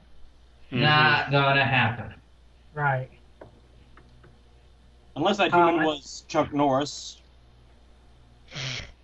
Or Bruce Lee. And another thing introduced here is that this is the first time in a while that we see the Doctor naming rules and numbering them, which, the rule 1, the Doctor lies, becomes a catchphrase of River Song. I forget if it's before this episode or after it, but that's really established here. I think it's mentioned way back in season 5. And I kind of get the impression from it that, ever since the classic days when, rule number 1, I'm in charge, rule number 2, I'm the Doctor, not the Professor, and then over time he just kept adding rules and rules and rules onto it until it became whatever it was in this episode 47 or whatever. Mm-hmm. Which, of course, is built off the line in the previous episode, good men have too many rules, or this / you don't want to see why I have so many. Yeah. Which generally I think he has so many because he's bored, but I'm sure the Time War. I would love to see a book with all these rules in them. I could put it right next to my copy of the Rules of Acquisition. I'd put it right next to my copy of Hitchhiker's Guide to the Galaxy, but that says me. And the 7 Habits of Highly Effective Pirates. Oh, next to that, and my copy of Zombie Survival Guide. And the Evil Overlord list. All of those things are books of rules. While I'm going over minor things I had in my notes, one, probably the least minor thing is the records department wrote in their records of that's right, in their records of the silence. The first question, the question that must never be asked, hidden in plain sight. What records department writes like that? Did they hire a group of poets to write their records? I think they're just quoting the silence at that point. Yeah, I think so. They were just quoting directly what they said because they didn't know what the question is, and they weren't about to commission a whole planet to be run for 4.5 billion years to figure out what it was? Yeah. Especially if they found out what the question was. Yeah, They would have been maybe the pissed. question, maybe. That's when they Turns create out the deep answer is, thought. it turns out the doctor's name's actually 42. That would be a twist. What a twist! That would be That would great. be It's an like, amazing- so, doctor, what is your name? You have to answer because it's the truth. And he actually says something in Gallifreyan. What does that mean? 42.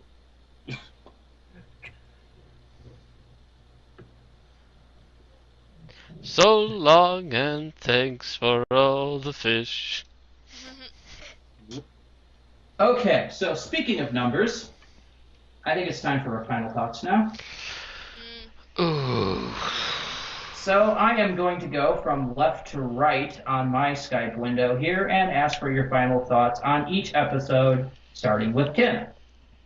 Me. Kim the Enchanter, go, yes. Yes. Good Man Goes to War. I really liked this episode. I liked all the characters. You know, continuity-wise, it was a bit hard to follow, but that's just me. You know. So I would give this episode. Don't give it a rating yet. Just give us your thoughts Oh, I'm sorry. Sorry.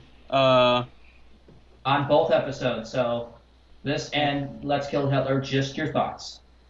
Just the thoughts. Let's Kill Hitler. It was for an episode with that title. It was a bit of a letdown. Not too much going and killing Hitler, or not a lot to do with Hitler, or it sort of like codified the River Song problem for me of like just following her timeline and like making like where are we in her life as opposed to where are we in the Doctor's life all the time. Because this is a show called Doctor Who, damn it. Yeah. So I'm glad this sort of like the timelines finally converged at a point. So this episode was a good one, another good one for me. Yeah. So I liked these episodes. I didn't have very many problems with them. Okay, Aaron. All right. I really enjoyed A Good Man Goes to War. It had all my favorite or almost all of my favorite characters in it. Well, their introductions. I liked them from the beginning. I thought it was exciting. I thought the story was reasonably well done. Which made Let's Kill Hitler all the more disappointing for me. Like, even after the hiatus, coming down off of the excitement off of A Good Man Goes to War. Or not hiatus, but like the gap. Mm-hmm. Yeah, coming back to that, it was just like so disappointing and kind of confusing, and I don't know. It was not very good. Let's Kill Hitler anyway. That's it for All right, Matt. Good Man Goes to War. I actually expected this one to be pretty bad. I didn't really go in there with much expectations, and I came out quite enjoying at least most of it. There's still patchworks of what is to come, and those are starting to grind my nerves. Or to quote Peter Griffith, they're starting to grind my gears. I was just thinking that. But there was a lot of really good stuff that I generally quite enjoyed in that particular episode, so I can't really complain too hard on it because we have not yet seen what will become of a lot of the more WTF stuff in this episode.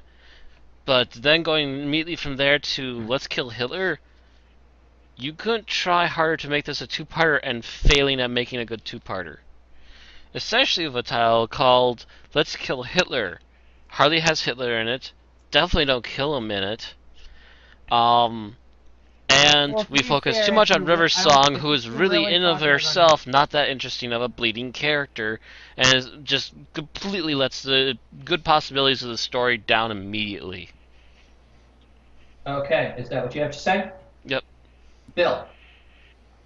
A Good Man Goes to War is the one and only episode of Series 6 that I've gone to just looking at, okay, you know, at the time, a limited experience with Doctor Who, having seen only the 6 seasons present at the time. Going back to rewatched episodes for pleasure, A Good Man Goes to War is the only one that I ever rewatched for that reason. There are some wonky. Not even the doctor's wife, huh? No, I mean it was okay. It just, I don't know. It didn't strike me in the same way as an episode to just keep going back and rewatching. Mm. I don't know. Maybe I'm not. I'm not sure it was the way the characters were or what, but it seemed more one to enjoy for the lore rather than just to rewatch for entertainment. But with A Good Man Goes to War, there are some wonky bits. There are definitely things that could have used some more writing. Obviously, there were compromises made when, at the very least, Captain Jack was hoped to be written into it, was not able to be. There probably could have been other characters from the RTD era. Hell, Ood Sigma. Ood Sigma. Was Elizabeth Sladen alive at this point? Yes. She didn't die I until think about so. a year later. No, actually, she would have been dead. Oh, Okay. actually, So that was why she Because might have just remember recently the- died. Yeah. Yeah, she would have died earlier on because remember she and the Brigadier died pretty much back to back, Almost. Yeah. and his memorandum episode is later in this season. So she either would have been dead or in the the hospital. hospital, or yeah. And speaking of the Brigadier unit, would have been another group I'd have really loved to see in this episode. More than the pirates. For it trying to be bigger scope than it is, once you look past that, it's an enjoyable episode. Let's Kill Hitler. While I wasn't gullible enough to think that they were going to be killing Hitler, I mean, as I mentioned before, it takes me out of the episode really early on when the Doctor acts completely out of character, just long enough to get them from, the setup to the plot. And, from there are a few good moments, but it's kind of tarnished by, it's kind of clear, when you realize that this episode was essentially the first draft being filmed because it was handed in so late, it's not really a surprise when you look at the final product. Yep. Okay, well, my opinion's not that different from all y'all's. I overall like A Good Man Goes to War. It has a couple things that bother me, i.e. Time Lord Baby and being all about a character who I've come to hate in the last 2 seasons. But other than that, it has some great action scenes. You have Rory being awesome. You have the Doctor being magnificent, awesome. You have the tables turned by the bad guys. It would be an awesome script if they just hammered out a little bit more on the details. Or it'd be an awesome story. It's just missing that much. Meanwhile, Let's Kill Hitler is the polar opposite of it. It has maybe 2 scenes worth watching in the entire thing, and the rest of it is mostly it would be better titled The Redemption of River Song. And even then, it would still be a bit of a disappointment. It still would be, but at least the title would match what it's about, rather than Let's Kill Hitler, which is absolutely nothing about what the story's about. If you could sue somebody for lying about what the show is about in its title, you could sue this episode. So, yeah, it's basically, this one's a large disappointment with maybe 2 scenes that I enjoy, and is probably on my list of least favorite episodes. Not at the bottom, because we all know what that one is. Oh, yeah. But it's not far above it. Oh, baby, do you know where the bad So where would you say? episodes are. Bottom 10, bottom 20, bottom 40? I would say at very least the bottom 20. Maybe in my bottom 10, but I will also say that A Good Man Goes to War has been raised a lot higher, in my opinion, than it was after my original showing, because I was still ranting about River Song's Time Lordiness at the time. Which is still bullshit. So now we get to score. Tim, give your score for A Good Man, and then give your score for Let's Kill Hitler.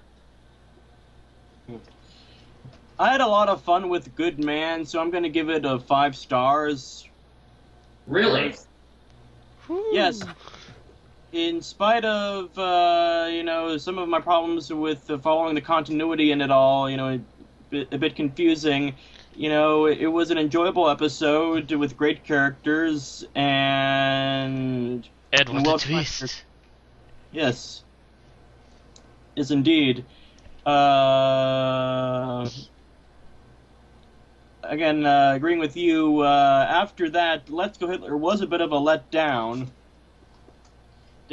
So I'm going to take off 1 star for my review of that and give Hitler 4 stars. You do realize that we are only reviewing out of 5 stars, right? Ow. Just thought I'd point that out. I realize that, yes. I Okay. considered only giving it, taking off half a star, but I'm comfortable giving Let's Kill Hitler 4 stars. Okay. Okay, that's your opinion. Aaron, give your points. Alright, it's 1 out of 5 stars, you said? Yep. You mean 1 5? It's technically 0 to 5 because we have gotten flat zeros Okay. before. 0 to 5, you can give half point. You can give half stars, no quarters or lesser denominations. Okay. Well, I feel that A Good Man Goes to War is good enough for about 4 stars there. I was gonna say 3.5, but I'm gonna go with 4 stars. It's not quite good enough for a 5 or a 4.5, but yeah. And then Let's Kill Hitler is probably a 2 in my opinion. Not the worst of the worst. I can tolerate it at least. It just kind of perplexes me and is just not very good. Some elements I like though, like the people in the head and the tiny people. That kind of amuses me a bit. Okay, Matt. Okay, so what did you say? Did you say that was a 2 as the second one? Was that? Yeah, Is that she you, said right? a Okay. 4 and a 2. Okay, that's what I thought. Aaron, are you psychic or something? Yes. Why? Because yes, giving A Good Man Goes to War 4, it was a solid 4. Whereas Aaron wanted to teeter it down a little bit, though, I feel that overall it's a general decent 4. A few more tweaks and a few more good things coming out of this episode probably will have risen it to a 4.5 and maybe even to a 5 if it was a linchpin, really good story. But sadly, a lot of the good things about it have been just dropped balls now. So it just stays at 4. It's a pretty good standalone story. Let's Kill Hitler. Yeah, 2. I'm sorry, I have very little to no patience for this. There are a few good little things here and there, and a few really good ideas here and there, but River's song, hamming it up, rampaging in front of the screen, and wasting our time, I have no patience for, and I'm quickly losing any patience for, so that really makes the episode plummet, in my opinion. All right, Bill. So I don't think A Good Man Goes to War is quite as good as some of the episodes I've given a 4 to. Now, granted, if those who had come before me had given poor scores, I would have given a 4 just because I'm kind of leaning in the middle and I wouldn't want it to be completely down at 3.5. But since all 3 before me have voted a 4 or higher, I'm going to go with a 3.5 and rest easy on that. Let's Kill Hitler definitely has its own issues, and that's probably the same thing except the opposite. Since the previous 2 gave it a 2, I don't feel like leaning it a little toward the other direction would be bad. It's definitely not good enough for a 3, but I think it's a little better than such things as the Twin Dilemma and whatnot. I'm not as bothered by the fact that it focuses on a companion, even if she's only a quasi-companion, because lots of episodes have done that. So I'm going for a 2.5 on that one. Okay. So for Let's Kill Hitler, we're at a 4, a 2, a 2, and a 2.5. Yes. Got it. All right. So, let's see. I'm going to go with a 3.5 for A Good Man Goes to War. Ouch. It is actually that'll actually give it a solid 4 ranking. Right. I guess, yeah. And that's basically I like a good chunk of it. It just feels like it needed to cook a little longer. Mm-hmm. It needed to cook a little longer. It needed a little bit more explainy bits instead of action, action, action. And again, the plot being all about a character I have quickly grown to hate really tarnishes the episode, in my opinion. If it had not been directly about that character, it would have been easily a 4, 4.5. But because it is, I have to bring it down. Likewise, I am going to give Let's Kill Hitler a 1.5 stars. I know I'm the low one here, but I really, really, really did not like this episode. It just hits me wrong going out the gate, and it gets wronger as it goes on. That puts a 2.4 average for Let's Kill Hitler, which is right in its ballpark. It's kind of thrown off by that 4, but otherwise would be a solid 2. Yeah, it was just 2.4, does that make it the opposite of the meaning of life? no, because only if the meaning of life was 4.2. It would have to be 24. Exactly. Or 0.24. 3.14159. 0.24, yeah, that might actually work too. Anyway. And anyway, yeah, it's just I can't. It's the episode just grates with me. The only thing I like in there is the Tesselecta, and I think they had focused on that more, and instead of being a plot device that's barely used, I would have rated it higher.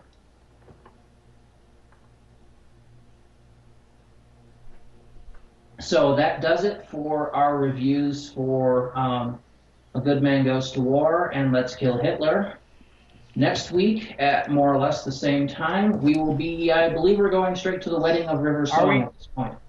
Do we know if we're doing, are we doing another Wednesday, or are we going back to Friday? Let's keep with Wednesdays for the moment. Okay. It seems to be working thus far. Mm-hmm. And as far as Aaron and I are concerned, we will be in our new apartment at that point, with one of us in the bedroom and the other in the living room. So there should be no issues with recording, bleed through, etc. Yeah. And that means that I will actually be in a room with a window next week. Thank you, Lord. Yeah. No more fainting Randy. Yeah, it's actually getting kind of hot in this closet. Now Randy's Randy, in the Randy, closet. Randy's in the closet. We've gone from bathrooms to closets. Next, you'll be in the crawl space. No, next time probably in the bedroom. Randy's in the closet with Hitler. All right, my. so I believe the next one is the Wedding of River Song. Yes, that is the wrap up of this particular season plot. And then the week after that should be the Doctor, the Widow, the Wardrobe, the Christmas special, which immediately follows it. And the week after that is Deep Breath in the live podcast.